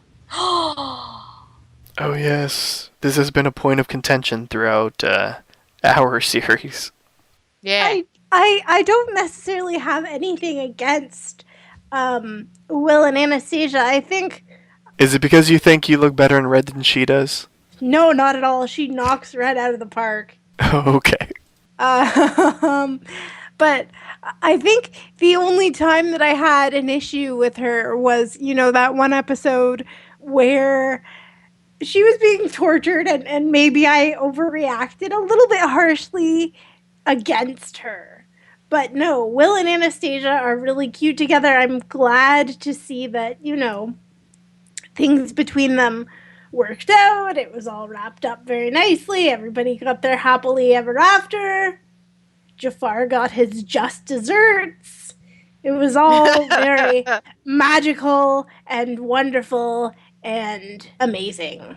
Yeah, actually, to hop off of that, Jess, you had said that earlier in your initial reaction that this ending kind of gave you that once upon a time happily ever after. Like I feel like we really got that, and that's saying a lot because I feel like we haven't gotten that at all in the mothership. I feel like every season somebody has to die or someone's true love's not there, but here everyone got it and I liked it. And even with that, I didn't feel cheated. I didn't feel it was cliche. I felt that it was like true to the story because we had a lot of tragic episodes. Like we got torture and dying and, but in the end, everyone still was, had their happy ending. The White Rabbit getting animal cruelty. Yeah, and he's still okay. Like we had some dark stuff, but there was still a light at the end of the tunnel. And I feel like it's kind of lacking in once, and I maybe that's because we keep getting more seasons, and you need to find a way to add more characters, or I don't know, give another story. But it's something that they could learn from Wonderland, in my opinion. But maybe that's just a series finale, not a season finale, so. So it's that time, everyone. No. For the very last time. So I want to find out everyone's MVP for the series finale, and they lived, ... So, who shall I pick first? You know what? Because she has been gone for a few episodes, let's start off with Katie. Yes. Okay. I am going to choose. Dang it. She lost her notes. I'm trying to choose. You have everybody. I know. She really does. Pick the Tweedle. There's so many good ones though. Sarah. Mirza. Yes, sure, Sarah. Mirza too. Yeah, he didn't even appear, but he's still the MVP. I know, right? The series, actually. Okay, I'm gonna choose Will because he's my favorite, and he was just great in this episode. You know, he got to wake Anna up with True Love's kiss. He had that great ending scene with Alice. And he was just great throughout the entire series, but he's my favorite. So he just gets MVP points for being awesome. All right. I'm going to give the MVP for this episode to Jafar, because he was just phenomenal as a villain. I mean, he ran the gamut of emotions. He got everything he wanted within the first 10 minutes, as Brittany said earlier in this broadcast. And I just feel like he was just such a strong villain. Like, everything he was doing in this episode was fantastic.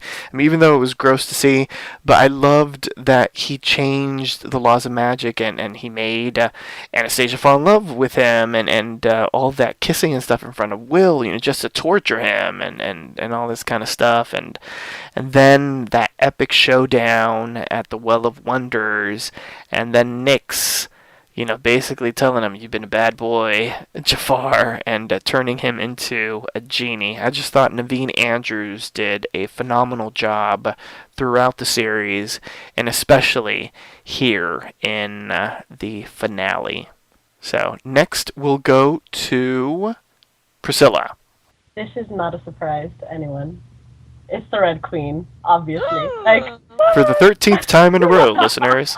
hey, no, I switch it up, but like No. this last one, like the Red Queen. Oh We'll let my you God. think that. Like, that dress would give me MVP, like, no matter what. Like, I That don't know. booty. Like, that booty, though. Like, you making an ugly dress work since whatever time, like the 1800s that shit is. I don't know where Wonderland is, but like, oh my God. Like, I also kind of loved at the end when she hugs Alice, and like when she's untying Alice, like, these bitches hated each other the first season. Like, the first episode, they hated each other 3 episodes ago, and now they're hugging and like making nice with one another. Like, it's fabulous. I love it. Like, even in the scenes that I fucking hated, like when Jafar's kissing like the Red Queen, I still stuck around. Why? Because the Red Queen is Badass. still there. So like, there.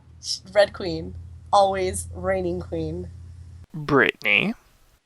I am going to choose Amara.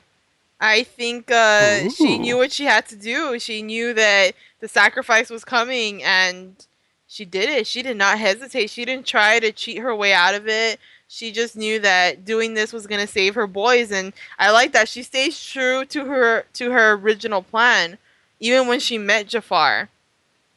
She wanted to save them, and she stuck true to that, and she did it. And then, you know, Cyrus was able to carry it out. Unfortunately, that's why, because Jafar got there and tried to stop it. But I really like that Amara showed, I guess, the best representation of a mother's love, because I feel like we didn't get that from Korra, nor did we get that from Anastasia's mother. You know, I feel like we really lacked a mother's love. Alice didn't have a mom. Jafar, I don't even know. His mom died. She was nice. Yeah, she was nice, but I don't know her. So, For the top 5 seconds that she was on. yeah, so like, you know, we didn't get a mother's love that much in this series until we learned about Cyrus's mother, and we got her a couple episodes ago, and you know, she could have seemed kind of weird. She could have, you know, tricked us. She could have betrayed us and actually be evil, because she was portrayed a little interesting in that first flashback where she told Jafar to kill that guy, the neighbor, and I was like, girl, you mean. But now I'm like, girl, you're a hero. Like, wow, that's really cool. If you can make me say that about you, then that's something. So definitely Amara for being a mother and doing the ultimate sacrifice. And Jess, your MVP, and why?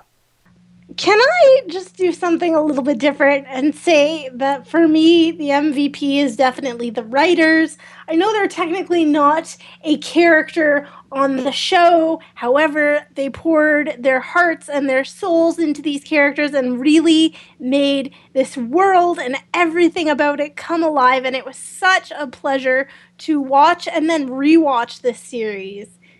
It was like watching something from somebody that really has a passion for their work, and it stood out in every episode, and it was absolutely amazing and so enjoyable, and I'm so thankful that they gave this a try, even though, it didn't end up being a spin-off series as much as it was just the one season. Jess, that was very beautiful to hear, but I will add asterisks and in parentheses, everyone stole Jess's options, and so she couldn't think of an MVP. Oh, well, my other MVP is Alice, but I felt like that was too, predictable. So none of us ever choose Alice, though.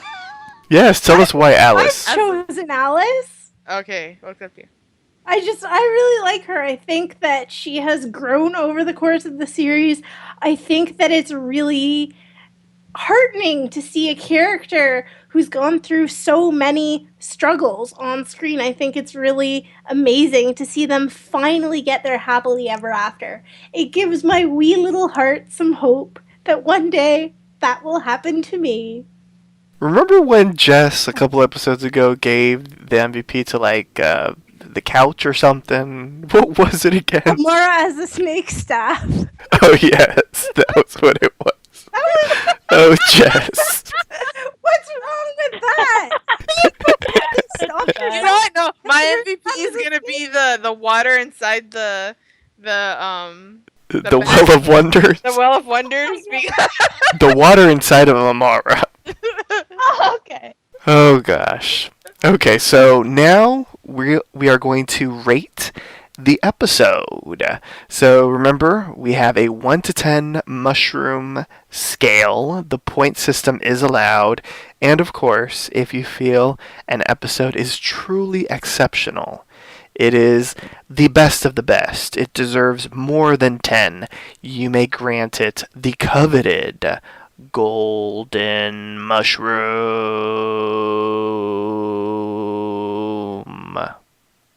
I did extra emphasis. I apologize. Okay, that was terrifying to Katie. Good grief. Well, we'll go in reverse order. So that means, Jess, you are first. What do you rate this episode? And for those that have been listening, Jess is usually the strict one. She likes to give 5s. 10 mushrooms, friends. Sorry? And why? Oh my. Who are you and what have you done with Jess? Agar. I give it a 10 because I thought that it was a really fitting ending, and I thought that it just, okay, I know that the cheese doesn't really, happen that perfectly in real life, but it's nice and heartwarming to watch. I think this series gave me a piece of my soul back. Aw, that was cute. So, since we're doing reverse order, Brittany, you're next. Rate the episode. What do you give it? Yeah, I gotta agree with Jess. I give it a 10 out of 10. The reason it didn't make a golden mushroom was just because it was, well, I think the makeout section made it weird. But anyway, no, I just think I need some torture. Some more torture. I need a little bit. Oh my gosh. I need something sad to make me go, damn, but in this episode, we just get everything straight up, and I like it. It doesn't matter. It doesn't mean it's any less of spectacular. It's just, it is solid for a series finale, and it was good. And I left the episode, I guess because I left the episode, satisfied. I wasn't left with, oh my god, I want more. So that would have been like a golden mushroom. But I was satisfied, so then that's a 10 out of 10. Okay. Priscilla. If I had to give this episode, a number, I don't know. Brittany took the words right out of my mouth. I would give it a golden, except the makeout sessions, really kind of squicked me out. It feels, again, like that whole Huntsman, Regina sort of, crap that we get to see it, play out right in front of us, which is not something I fucking want to see. That's disgusting. And I don't know, apart from that, it just kind of was the mushroom cap on the perfect season, just ups and downs, but it still made me feel something. So yeah, for it being perfect, yet with the caveat that we didn't get the stepmother saying, like, sorry. We didn't really get, like, I don't know. We didn't not, like, we got some fucking creepy-ass scenes. I'm gonna give it a 10. Not a golden, but a 10.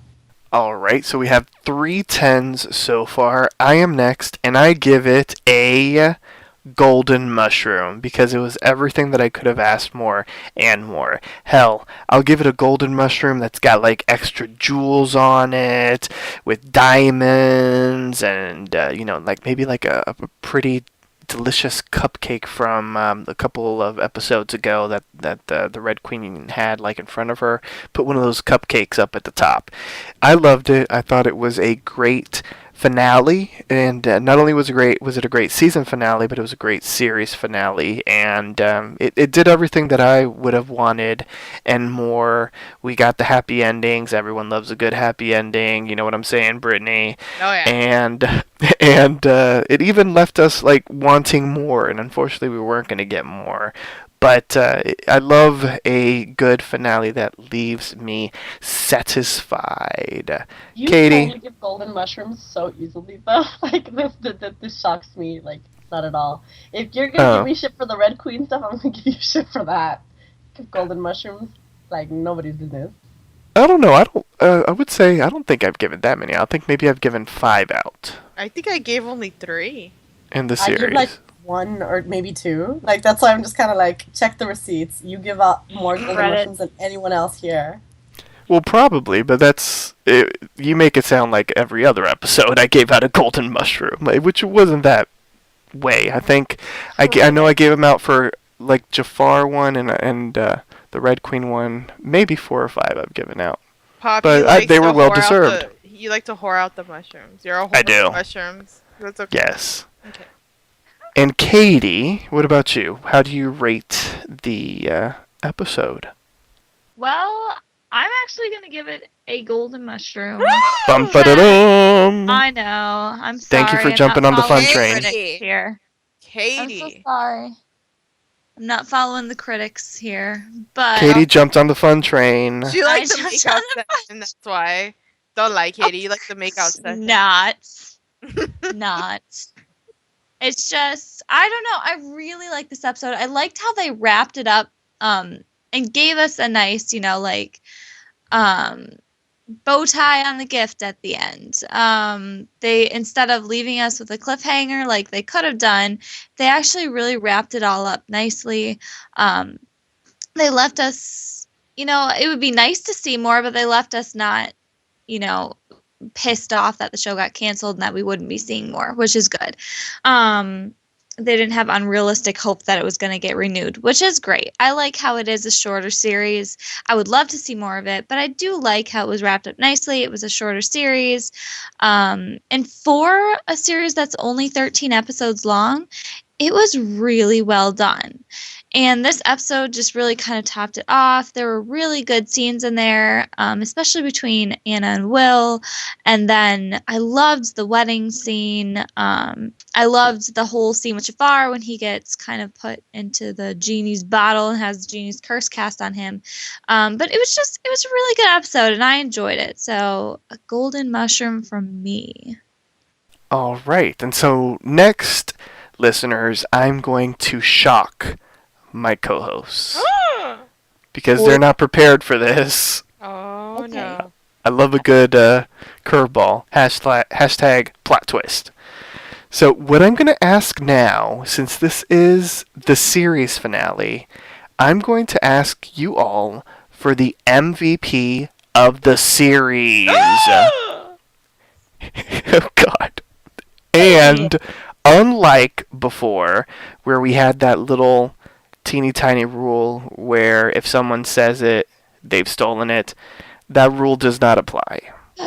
Yes. But Yeah. you can't just say, I picked so-and-so as well because of what everyone else said. Like, I need you to, add something else to the conversation as to why you also picked that person for MVP, if you are choosing a person that has already been chosen. And we are going to go in reverse ABC order, which means that Priscilla is first. Who's your MVP for the series and why? It's gonna have to be Will. Like, out of all of them, I figured having him on board, like, it's weird because I didn't watch this when it first aired. I watched this after Will came on, and I'm like, well, this guy's kind of annoying, so I'm gonna like give this show like a shot to like just know everything about the character, to know what I'm talking about when I'm talking about once. And it completely changed my mind about the character. Like, he's such a badass. He's so quippy. He's so awesome. He is a great foil to Alice, who's clever at everything. To realize that this guy isn't clever, but he's cunning. He knows how to, like, twist things to his own favor. And not only that, he's funny. And he deserves, like, the whole kind of, like, series. You see him playing this guy who's learning to be good without a heart, and then once he gets it, like, he's an even better person, and we get, like, he's one half of the best, in my opinion, couple in Once Upon a Time in Wonderland. Like, and I would argue one of the best couples in the Once universe. Like, he's great. This series, I would have watched just for him. Like, and I beg anyone who hasn't seen Once Upon a Time in Wonderland to give this a shot. Like, he's so amazing and great at it. Like, he makes you tune in every week, or would have had this show continued. Please have him on Once Upon a Time again, and actually do him a service, because that after watching this show, you realize how badly Once did a disservice to this character. So I'm next, and my MVP is Amara as the Serpent Staff. No. God. One time. Mirza! No. My MVP for the series is the Red Queen. Why? Because she was a revelation to me. Like, I had never seen Emma Rigby in anything before, so she was, like, brand new for me in my eyes. And I just thought that she did a fantastic job in the role, you know, from playing her as what we thought was like a true and true straight up villain, to all of a sudden showing us that she isn't just a regular villain. She's got layers, and like layers upon layers, and she has this backstory with Will, and she was in love with him, but then she was seduced by the power and the magic and the power and the power, and it just was beautifully done. You know, her portrayal of Anastasia, aka the Red Queen, seeing her and her interactions with Jafar, and then seeing her with her interactions with Alice, and then of course with Will, and especially once the revelation came out that she had a romantic backstory with Will. I mean, it was just amazing. Like, I loved the Red Queen, I loved Anastasia, I loved the White Queen. I just feel like she ran the full gamut of emotions throughout the series, and she just did a great job with the role and the character. I just thought was really interesting, and a joy to watch every week on my TV screen. She was just fantastic. I love the Red Queen, Anastasia. So she's my MVP for the series. So next up, going in reverse ABC order, is Katie. Yes. Okay. So this is really hard because all of the characters are great. All of them had something really strong about them. They were all done so well and written really well. But I think I do have to choose Will, because he was so well written. He's so clever. The main trait about him that I love so much is how hilarious he is. He brings the comic relief. He has the best quips. He has the best one-liners in the entire show. He's fantastic. But he also has this depth to him that you don't expect, especially from a comic relief character. You don't expect them to have like this super deep side to them. And I mean, there was that whole mystery about, why does he seem kind of distant? Why does he seem like he doesn't care so much? And then you find out that it's because he didn't have a heart and he took it out so he wouldn't feel heartache. And when he gets his heart back, it opens up all of these emotions. And that was, I mean, I wasn't here for that episode, but that was a fantastic scene for the actor, especially to see him kind of have to act that he has a heart now and he has emotions, and that was just so wonderfully acted. But the actor who plays him is fabulous. He did such a good job playing him, and he's so funny, and I love him so much, and I do want them to bring him back to the main show and actually utilize his character properly, because they have a great character here that needs to be used again and needs to be used well. So I hope that they do. But Will for sure is my MVP for the entire show. Next up, Jess. You know, it's gonna have to be overall. For me, it's gotta be Will as well. And for me, it's specifically because he didn't have a heart for most of the time, and he still managed to do the right thing without a heart, without any sort of like moral incentive to do so. He always just kind of did the right thing when he could have basically told everybody else to fuck off because he just wanted to look after himself and be a loner and not have to worry about, you know, anyone else other than himself. But even with his heart ripped straight out of his chest, he was always there for everyone else.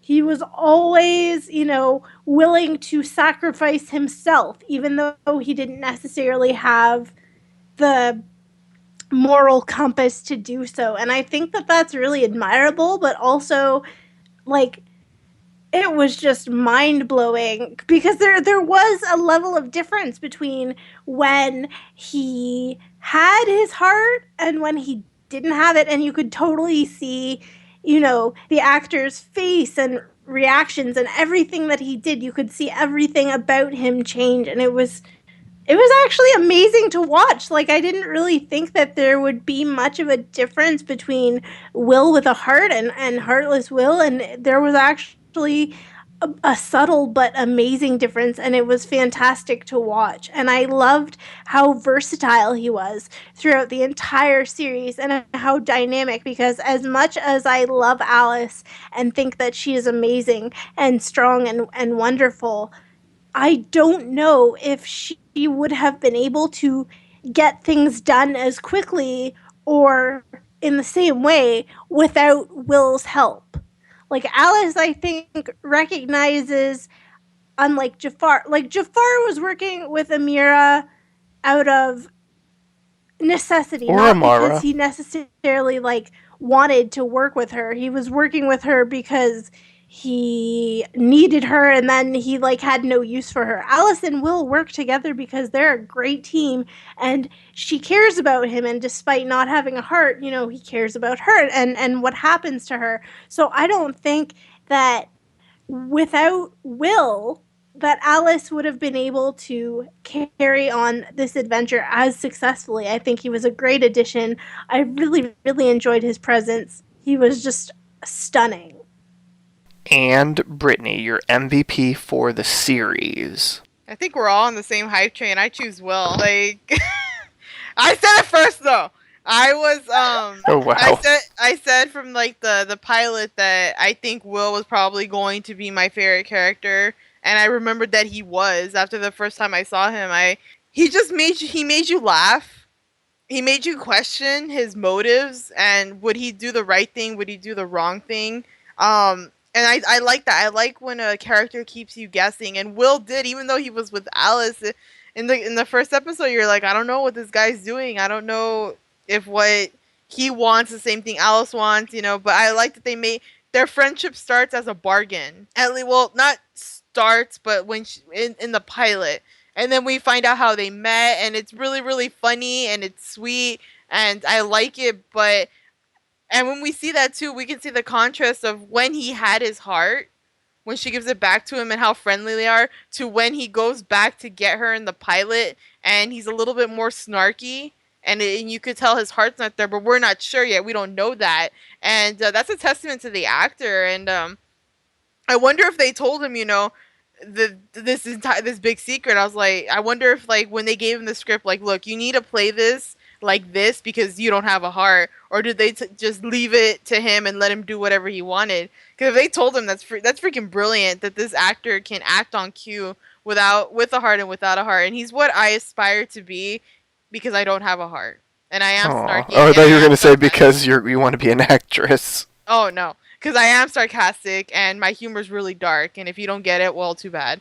But I think the biggest thing that I took out of loving Will as a character, and I think the thing that made me love him even more than I thought I would, was when we have the mid-season finale and he has the last wish.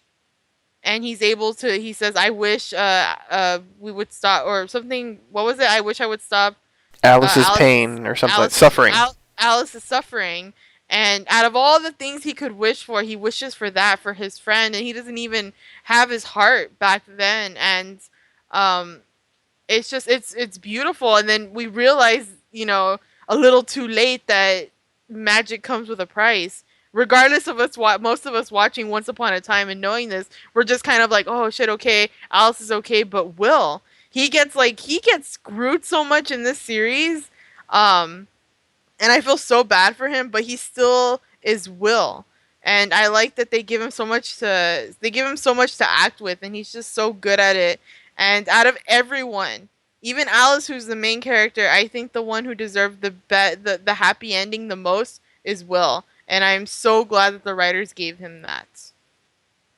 I like that. So 4 Wills and an Anastasia. Wow. That says something. It does. That Alice doesn't even get an MVP and she's the star. Well, is it Alice's Adventures in Wonderland, or is it like Once Upon a Time in Wonderland? Like, so she's not the star. Well, she's the main character. She is. She's the Emma, in a sense. Ouch. Yeah. So, at this point in usually season finales, we grade the season, but because this is the series finale, I have to tweak the language and say that it's time to grade the series as a whole. So, we're going to give out letter grades, A, B, C, D, F.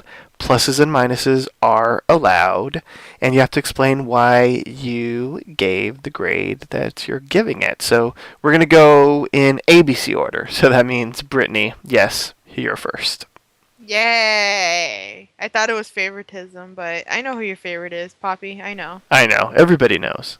Who is it? You can't hide it from me. I don't know.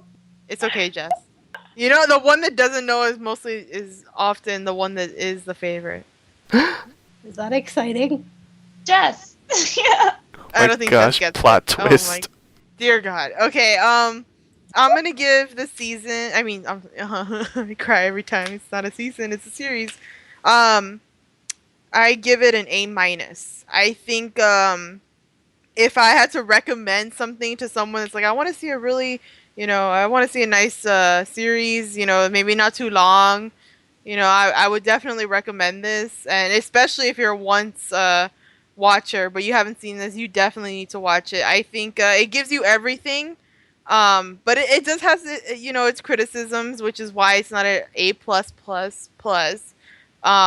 And there were a few episodes that I rated, a little bit below, an 8 or a 7. So if I hadn't rated those episodes like that low because they were that bad, I would probably give it an A+. But there were a couple episodes that I feel like you can skip, like filler ones, and those aren't, and that is not really great for a series. So, but overall, the ending's good. The relationships are good. The villain is amazing, or the villains and the villainess. Like, it's just so good. The main characters are good. Everything is good. All good. Just like 3 points off for an A+. So that is my grade. Jess? I'm gonna say B. That's like an 80%, right? Yes. Or is an 80% a B plus? No, 80%. 80% a B, like flat Okay. out B. B, yes. then what's a B minus? I don't know what's the percentage for that. I thought B plus is like 89, 88. A You're B is like right. 85, and then a B minus is literally like 80. You're right. I'm sorry. I've never gotten a B, so I don't know. Oh, Whoa! Hashtag well damn. I got a B for this booty. No, I'm just kidding. Okay, go ahead. Oh my god. I read that on the bathroom wall somewhere. Really? It's A for that ass, dude. So Jess, why is it a B? For Or is it me- now a B minus? I'm confused. Let's give it a B because I think it deserves a B. I liked it. I really did enjoy it. I enjoyed the characters. I enjoyed the setting. I really liked what they did with the Jabberwocky. I thought Jafar was an amazing villain. I really liked the Disney Easter eggs and the original stuff that they brought to it that I don't think that I've seen anywhere else. But for me, it was missing something. And I'm not quite sure what that is, to be absolutely fair. Like, maybe I'm just being too hard on it. Maybe because it is Alice in Wonderland. I was expecting something that I just did not get. Maybe I was expecting too much of it and that was unfair. But I still think that a B is a pretty fair grade. Like, I feel like it would have, or potentially could have, gotten even better with age, just like leather and cheese. So we have a A minus. We have a solid B. Katie, what do you grade the series?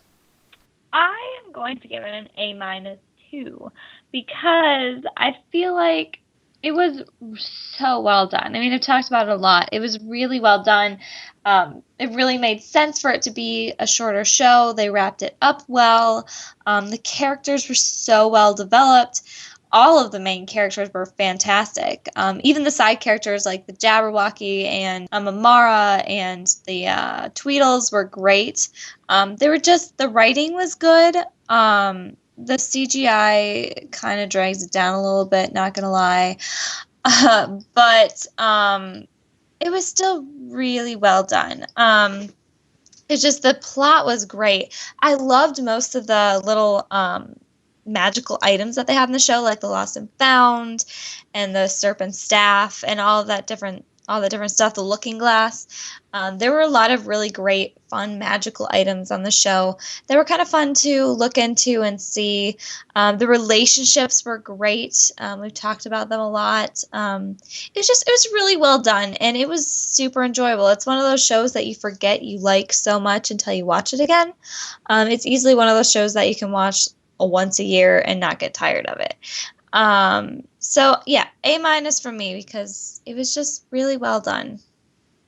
I'm next, and I agree with the A minus crowd. I give it an A minus as well. An A would be perfection, and A plus would be like surpassing perfection. So it's right under the A, so it's definitely an A minus for me. There were a lot of strong elements to it. For me, it's kind of like what you all have been saying. It's very rewatchable. It's a series that is a lot of fun. The characters are great. I love exploring the realm, so seeing different parts of Wonderland that we didn't get to see on the mothership was really nice. I loved the little teeny tiny inclusion of some of the Once Upon a Time characters into the mix with our Wonderlandians. And I mean, you all know my favorite characters. I loved the Red Queen, loved the White Rabbit. It was great to see the Tweedles. Amara was a really great character. I loved the melding of the Wonderland lore with the Aladdin lore, which, if you think about it, like, really, Jafar is in Wonderland? Like, it just doesn't make sense, but it does on the show. there wasn't a lot that dragged it down for me. I mean, I'll give an example. Like the one episode with the flashbacks that I didn't necessarily care about was the one where Alice returns back, and that's where we really meet Sarah and the daughter, and it's right before Alice heads to the asylum. Like I felt like that flashback really dragged it down, and that was kind of fillery in a sense. So that's that, and I think there were like maybe one or two other storylines that just dragged it down a little bit, like a little bit of like the lizard stuff the first time she was around. That I don't know, it dings it a little bit, so it's not either an A or an A plus. So, as I said, from me, it's an A minus. And Priscilla. So, listening to everyone's like argument, like my grade has been going like up and down like all this time. Like you all bring up interesting points, but in the end, I'm gonna have to give it a B plus. Like I wouldn't necessarily say this is a show you can watch like every year, but it is a show that like you can watch again comfortably and be like, I hadn't seen those details before, or I wish I hadn't seen that before. Like it's interesting. It's a good show. Like I'm kind of bummed that like it's not on Netflix, or like it's not something that I can like readily access like going to Target or something. Like it's a little bit harder to find, but when you do, it's like a hidden gem. It's good. It's I kind of wish it was more accessible, and I feel kind of like other shows that I've been like rewatching, like Parks and Recreation and Person of Interest. It was a great cap. Like it could have ended terribly. It could have ended with, I don't know, like us thinking, but what about this? But Jafar's lamp jiggled a little bit. Maybe he's getting out, like something like that. But no, it satisfies every single bit of like those stories that were left like open. Like, and I'm hoping that the same thing happens with Once, if like it doesn't get renewed one season, where they decide, okay, if it's not going to get renewed, we're going to end this like the best way we can, and that's what we got with this one. So B plus. It's interesting that Jess gave the lowest grade. She's the strictest teacher. This is why one of her favorite characters was a fucking like stick. I know, right? Well, mine was the magic carpet one. No, I'm just kidding. Nah. Can we just say though, as like the honorary MVP of the series, Jafar's hair? Can we all agree on that? Yeah, and the Red Yes, Queen's sure. booty. And the booty. And the There booty. you go.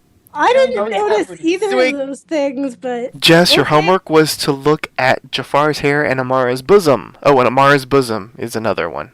Oh yeah, Swiggity Swooty coming for that booty. Okay, God. so My ears just here. good grief.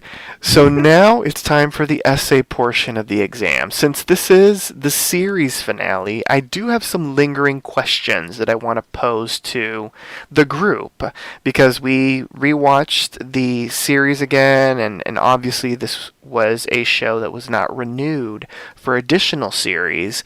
So the first question that I have for everyone is, why do you think the series didn't succeed? Why was it not renewed? And I'll start off. I honestly think it was ABC's issue. It was ABC President Paul Lee's decision to schedule Once Upon a Time in Wonderland in the fall, as opposed to doing what was the initial plan, which was to make this a series that bridged the gaps between the mid-season finale of Once Upon a Time to the mid-season premiere. I honestly feel like if they would have gone with the original plan, we would have seen more Once Upon a Times in ...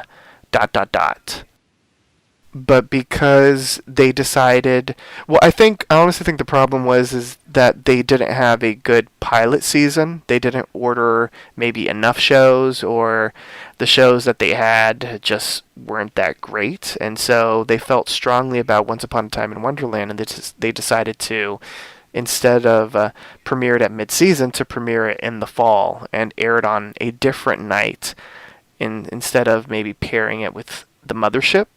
And they aired it on Thursdays at 8 p.m., and that was like the dead zone for ABC at the time. It wasn't until they moved Grey's Anatomy to 8 p.m. and made it an entire Shonda Rhimes night that they started to see success at 8 p.m. on Thursdays. So I honestly think that it was because they aired it early and they didn't keep it to mid-season. Why do you guys think it didn't get renewed? They didn't continue on with Once Upon a Time in Wonderland. You have a great point. Like, I think you hit the nail on the head for the biggest reason why. Like, but another thing is, like, Once Upon a Time in Wonderland relies heavily, like, on imagery, on CGI, and the CGI really wasn't that great in this bit. Not to mention, like, we threw subtle shade, like, even unknowingly, in that, like, Alice is supposed to be, like, the main character, but we don't favorite her, like, as much as we do Will or the Red Queen. Like, the side characters are better than the main character, and the main romance is. And lastly, like, I just want to say, like, this is just me, but what got me hooked on Once Upon a Time was not only knowing, like, this is kooky, like, Snow White knows Red Riding Hood, and together they had the Swan Princess, like weird shit like that going on, where, like, the fairy tales, like, meld, and you don't really get that with Once. But we also had all this crazy shit going on with someone that acts as kind of like an anchor for someone watching it in real life, Emma. And you don't have that in Once Upon a Time in Wonderland. You don't have anyone that you're like, oh, I could totally be that person. Oh, I would completely be lost in Wonderland. You don't have that.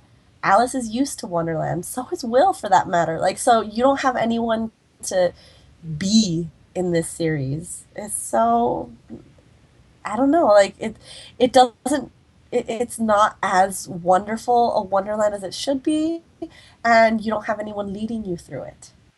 I like your points. Very nice. Everybody else, any other thoughts as to why the series did not succeed? Katie, you're a Once Upon a Time specialist. I know you have ideas. Yeah, I mean, I think the main reason is the time slot that they put it on. That was a doomed time slot to begin with, and it didn't work out for them, unfortunately. That I think was the main factor, but I think another factor is they just didn't advertise it very well. I feel like they fall short at times of advertising things in the way that will gain viewers, more viewers, I guess you can say. I don't know. And I know that the fantasy sides of things tend to not get people to join in as easily as if it were like a crime show or, reality TV. People just tune into those things more. More people aren't willing to tune into sci-fi or fantasy or something like that. So I think that was another factor in it, but they should have put it closer time slot wise to Once Upon a Time. Like, I really think that they should have had it on ABC at 8 o'clock on Sunday nights, because it did air during Once Upon a Time's hiatus. They should have done it in the same time slot during the hiatus, because people would be tuning in at that time anyways for Once Upon a Time. I know they'd run into issues with award shows and stuff, but I think that they might have gotten more of an audience at that time, because it's more of a family-friendly time. Kids don't have to go to bed early for school at that time. It's not a work week. The time slot kind of killed it, I really think, personally. Okay. Any other final thoughts as to why the series didn't succeed? Any other points that maybe haven't been mentioned? I will take that as a no. So my next question is, do you think that this series, Once Upon a Time in Wonderland, as a series in and of itself, do you think that it all needed help from the mothership in regards to characters? I mean, we saw a couple of characters. We saw, in particular, that made like the bigger impression. We saw Cora. We saw Robin Hood, who was at that moment like a brand new addition to Once Upon a Time. You know, even though he had his own episode previously. I mean, this was when he was going to be like heavily recurring. We saw the return of Maleficent, at least in voice form. We saw the Merry Men. We saw a couple of locations that we saw in Wonderland that we had previously seen on the mothership. But do you think this show, Once Upon a Time in Wonderland, at all needed to feature some more characters from Once Upon a Time the Mothership? Like maybe an episode that featured the Evil Queen, or maybe Rumpelstiltskin, or maybe Bandit Snow, or maybe even one of the Charmings, you know, whether it's David or his evil twin James. Like, do you think it needed maybe a little bit more help from the mothership with its characters to lure in some people because they would see some of their favorites? No, I frankly think that this show did more of a service to some characters like Robin and Will than Mothership did. And if I recall, like this is between second and third season, and their season wasn't all that great. Like the writing wouldn't have been good enough to like kind of support both of them. Like had this continued, sure, like we need some crossover potential here, but I don't know. I don't think that would have saved it. Okay. Well, removing saving it from the equation, do you think it would have helped at all? Would it have been beneficial? Oh, like I again, I wouldn't have given it a B plus then. Like it doesn't. That wouldn't have given it an A to me. That wouldn't have boosted up the grade, and like as a series overall, like it's good as it is. Like adding in Emma or adding in Young Snow, like maybe would have been like a sour mushroom in this like soup pot. Like I don't know. Like I think they did a great job with what they had. Like to add something else may have ruined it. Okay. What about everybody else? Yeah, I kind of like that. Really, they only pulled guest stars from the main show, because I feel like I would love to have seen main characters on the show, but I don't think it would have fit very well. I like that they only pulled guest stars and they kind of made this its own show. I mean, sure, it probably would have helped. It might have drawn in some more viewers who would be like, oh, you know, I really like this person. I like this character. I want to see what it's like and they're like in Wonderland. It might have pulled in more viewers, but I don't see it working that well, honestly, to be honest. I mean, I really like that they didn't try to borrow too much from the main show. I mean, they went to Storybrooke, and we saw Ruby's car, and we saw Emma's bug, and we saw Cinderella and Grumpy, and we even saw Robin Hood. I like that we saw all that because it made sense, but I don't think pulling from the main characters of the mothership would have totally made sense or worked that well. Brittany, Jess, your thoughts?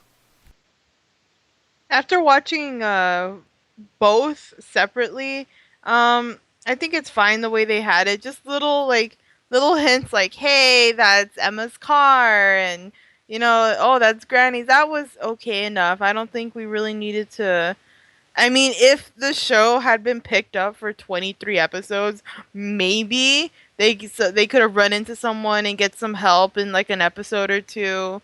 But 13, you can't really put too much in that series, and I'm glad it stayed within the realms of like England and Wonderland and Agrabah. That was like totally fine for me. If anything, I wanted a Jasmine or Aladdin. Honestly, that was like something I think would have probably boosted my grade up to like an A plus or maybe an A. So I think that's what disappointed me the most. with that. And we haven't even gotten Aladdin or Jasmine in Once Upon a Time either. I know, right? So like that I mean, if you when you hear Agrabah, I mean the you think of Jasmine and Aladdin, and we didn't even get that. So Yeah, that's true. I don't know if it would have helped the series as far as storyline wise, but I do think what Katie said, I think it could have helped at least a little bit maybe in the ratings if they would have included a little bit big more of the main characters. cast Yeah. that actually made sense. Like the evil queen, or I mean, Rumpelstiltskin has his hand in everything. So even if it was like a brief scene with Jafar consulting Rumpel, and getting an artifact or something, I think it could have added some more eyeballs to it potentially. I mean, I guess you never really know, but sometimes in spin-offs it's always great to include a little bit more of the main cast to sort of bring in the eyeballs from the mothership into the new series. So, moving on to my final question. What would you have liked to have seen in a potential season 2 or in additional series? Like, in your imagination, what would you have liked to have seen happen next if it were granted an additional season or an additional seasons? I would have liked for Alice to have been left alone. Like, I think that bit with her getting married was like, I don't know, the perfect ending for her. But I would have liked to see the pathway into the like Anastasia and Will becoming like the White King and Queen. I would have liked to see what happens to the Jabberwocky when they find her. I'd like to see like other like I don't know, like little tidbits. I'd like again, like if we had gotten a second season, maybe some more like shout outs to the mothership, but like it didn't need it for the first for this part of the season. Like that's what I would have liked to see. Furthermore, like if we're gonna go with canon with the fact that Will is in Storybrooke, how? Why did he leave? For that matter, like why is he with Belle? Like what happened to make True Love's kiss like suddenly like not enough? Like I want to know the whys of this. Like what the hell happened to Tweedledum? Because Tweedledee was still cool there. Like that. There's a whole bunch of like little questions that would have been interesting to like figure out. So yeah, they had stuff to work with. But most of what I want to know is what the fuck's gonna happen with Will and Anna, and can we get Jasmine and Aladdin, please? See, I would have gone the completely different route. If they would have done a second season or additional seasons, I would have loved for them to have done the American Horror Story route, in which it's an anthology and every season it takes place in a different location. So there's Once Upon a Time in Wonderland, but next time it could be Once Upon a Time in Neverland, in Agrabah, in Arendelle, in Camelot, in black and white steampunk Transylvania land, in a sense. And what I would have liked to have seen is maybe some of the characters that we saw in the first season will have like maybe like a recurring type of status where they appear in a handful of episodes, but really the focus is on the new location. Something that always stuck out to me in the very first episode in the pilot is when Dr. Lydgate, everyone's favorite, Dr. Lydgate, is talking to Alice, and he tells her, oh, but you said all these stories about you and Cyrus with pirates and mermaids and this, that, or the other, and that immediately had me thinking of Neverland, and I think it would have been interesting to have seen like a series where it's Once Upon a Time in Neverland, and maybe you get more of Tinkerbell's backstory, and you would have seen maybe an episode where we have, I don't know, Cyrus and Alice there, fighting Captain Hook.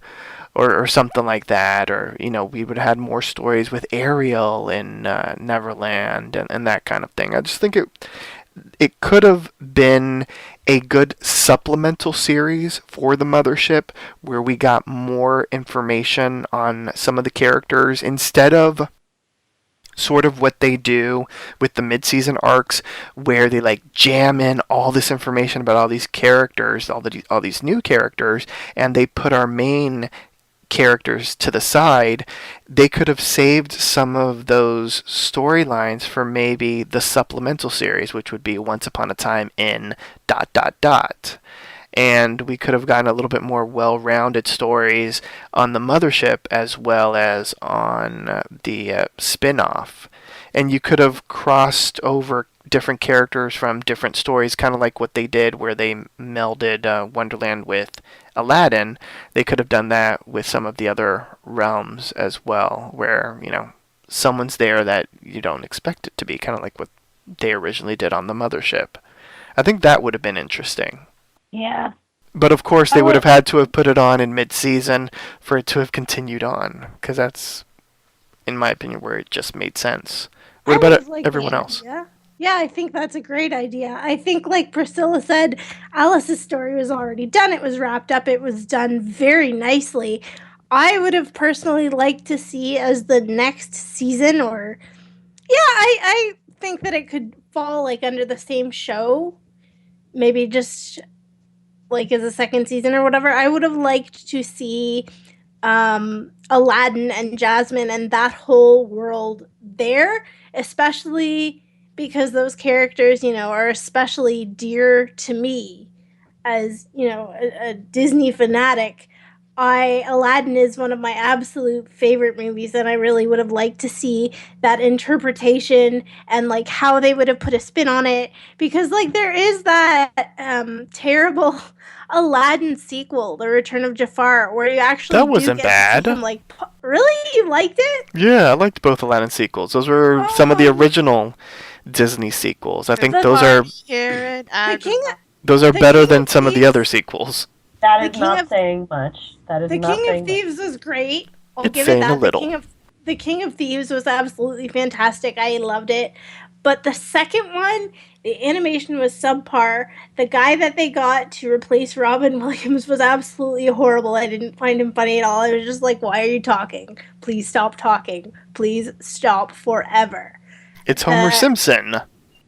Really? I didn't know that, but it was just really annoying. Maybe because, like, I had grown so used to Robin Williams as the genie, but, like, I would have liked to see it kind of take some cues from The Return of Jafar in terms of, like, plotline, because as much as the animation was lackluster and the voices kind of bothered me a little bit, like the plot line was pretty decent, and Jafar has always been a really formidable enemy, so I would have liked to see like adventures with Aladdin, with Jasmine. Like maybe they could have had a storyline that's a little bit, different and had like Genie Jafar tricking Aladdin somehow. Like I think that your idea of having each season focus on a new set of characters would have been so much better than just focusing on the same group all the time, because I think that it gives people like a small but generous dose of Once Upon a Time, and you never get bored with the stories because it's always something new. And like I even would have liked to see like an adaptation of Brave where they really like went all in there and just kind of explored Once Upon a Time in Dunbrook. Something like that. Jeez. Like, I just want really detailed backstories and stuff for all these other characters. And it's not that, like, I didn't enjoy the way that some of them were introduced on the mothership back when I watched it. It's just that I feel like some of the characters could have been serviced better with a more interesting, story had they been given their own chance to shine. Yeah, it is a bit rushed on the mothership, and the way that my idea would work, I mean, they could easily transfer characters from the spin-off to the mothership, especially if they were fan favorites. Like, if they would have, there's a lot of shoulda, coulda, wouldas. Like, if they would have originally aired Once Upon a Time in Wonderland during the hiatus, could you imagine? And like, Will became a very popular character at that time. Like, they could have brought him and Anastasia over and given them a solid storyline, because there were all those hints that is she the Anastasia from the Cinderella storyline? If they 100% confirmed it, then that would have brought in an entirely new storyline, and they could have brought back Ashley, aka Cinderella, for a mini arc and that kind of thing. So, I mean, it's disappointing that there are all these great ideas out there on how to continue the franchise, and unfortunately, one bad scheduling move, made none of these things ever happen. What about Brittany? I think you're the only one that hasn't given their thoughts on what could happen next. Honestly, I don't know. I mean, the way they wrapped up the finale was they really didn't leave anything. So I didn't have anything else that I really wanted to explore, to be honest. I was quite happy to know that everyone lived happily ever after. I really don't think I need more than that. I think what kills a series is when you start making up stuff just to have something, and I'd rather them end it nice like this than make up something just for the sake of having a storyline. Well, there you go. Thank you, Brittany. That's beautifully said. Yeah. I think right now I'm going through some shows where I was like, why didn't you end 2 seasons ago? Like, why are you still doing stuff? Because it really can hurt a series if they keep going just because it's very popular. Sometimes you need to learn that, hey, we have no more stories to tell. Our characters are where they're supposed to be, and let's just wrap it up. Or like if you think like maybe it would have done better as a mid-season show, like in between Once Upon a Times. Yeah, that could have worked. Agent Carter had that. And yeah. Agent Carter only lasted 2 seasons, but they were good seasons. Like, again, it's not how many seasons you get, it's just like, does it touch your heart? Was it a good season in and of itself? Like, was it a good series? And yes, Once Upon a Time in Wonderland was great. Yeah, I'm glad they did it, and they wrote it well, and it was good. And I guess the little cliffhanger was that the rabbit was watching them. I don't know if he was being a creeper, or he was there to see how they were. God. He was just there to see how they were doing, or he was there because he was going to recruit the daughter. Like Alice's daughter. I don't even know if we got her name. Like, it's her turn to do adventures. Like Alice Jr. Like, maybe that was going to be it. Because, I mean, I know there's a lot of books for the Alice in Wonderland story. So they could use that, I guess, if they had to come up with something. But instead of it being Alice, it would be her daughter. I mean, I guess they could do that. But honestly, if you're asking me if I want that, not really, no. So, just they ended it well, and I'm okay with that. I'm not upset about anything, honestly. I'm actually pretty chill. Okay. Well, I wouldn't want your version with Alice's daughter either. But I think the anthology route would have been interesting. If they would have put the thought into that, I think it could have been something unique. Unique, but I'm just going to criticize this for a second and be like, that's not Wonderland. To be like Once Upon a Time in Arendelle. No, correct. That's what I'm saying. It would be an anthology series where the location would change every time. So it would be... It's like American Horror Story, in a sense. That American Horror Story benefits from the fact that it's still an American Horror Story. It's still there. Like, what you're saying makes, like, Once Upon a Time in Arendelle, like, they'd have to change, like, the name of it, like, all the time. And networks don't like fucking doing that. Like, it's just one show, Once Upon a Time in Wonderland. You'd have to have most of it happen in Wonderland. Well, if you think about it, American Horror Story has the : Coven, : they didn't start off that way either. They retroactively did that. Yeah. The original season was just American Horror Story, and because they turned it into an anthology, they retroactively renamed it to American Horror Story : Murder House. So what's to say that they couldn't have done Once Upon a Time in ... and then it's wherever the new land is. I could, like, I get where you're coming from, but I still don't, like, I still think it would serve, like, Once Upon a Time, like, as a thing, not necessarily Once Upon a Time in Wonderland, but it's a good jump-off point for another series, although we're never going to get that now, seeing as how, like, well, Once Upon a Time in Wonderland, and I'm saying well, like, really sarcastically, like, how well that turned out. Well, yeah, they screwed it up with the scheduling big time. Yep. So, any final thoughts on the series? Just anything that anybody wants to mention before we move into Easter eggs? If you guys have seen, like, years have passed already, so like you can look up like interviews with the guy who plays Will, like, and he doesn't seem to like want to come back to the once like fandom, like to the series, being that like they didn't really like treat him all that well once he came back. And I honestly feel that that has to deal with like, well, maybe he signed a contract for two seasons and he didn't get that when the show got canceled, so they moved his contract over, but they didn't really have anything to do with him. So, but I'm hoping that one day, like, maybe like Emma Rigby, like maybe we get her to sign up and to like be on Once Upon a Time just to answer questions. Like, that's what I would like if to put that in the ether out there to get answers. If not with Will, then with maybe the Red Queen.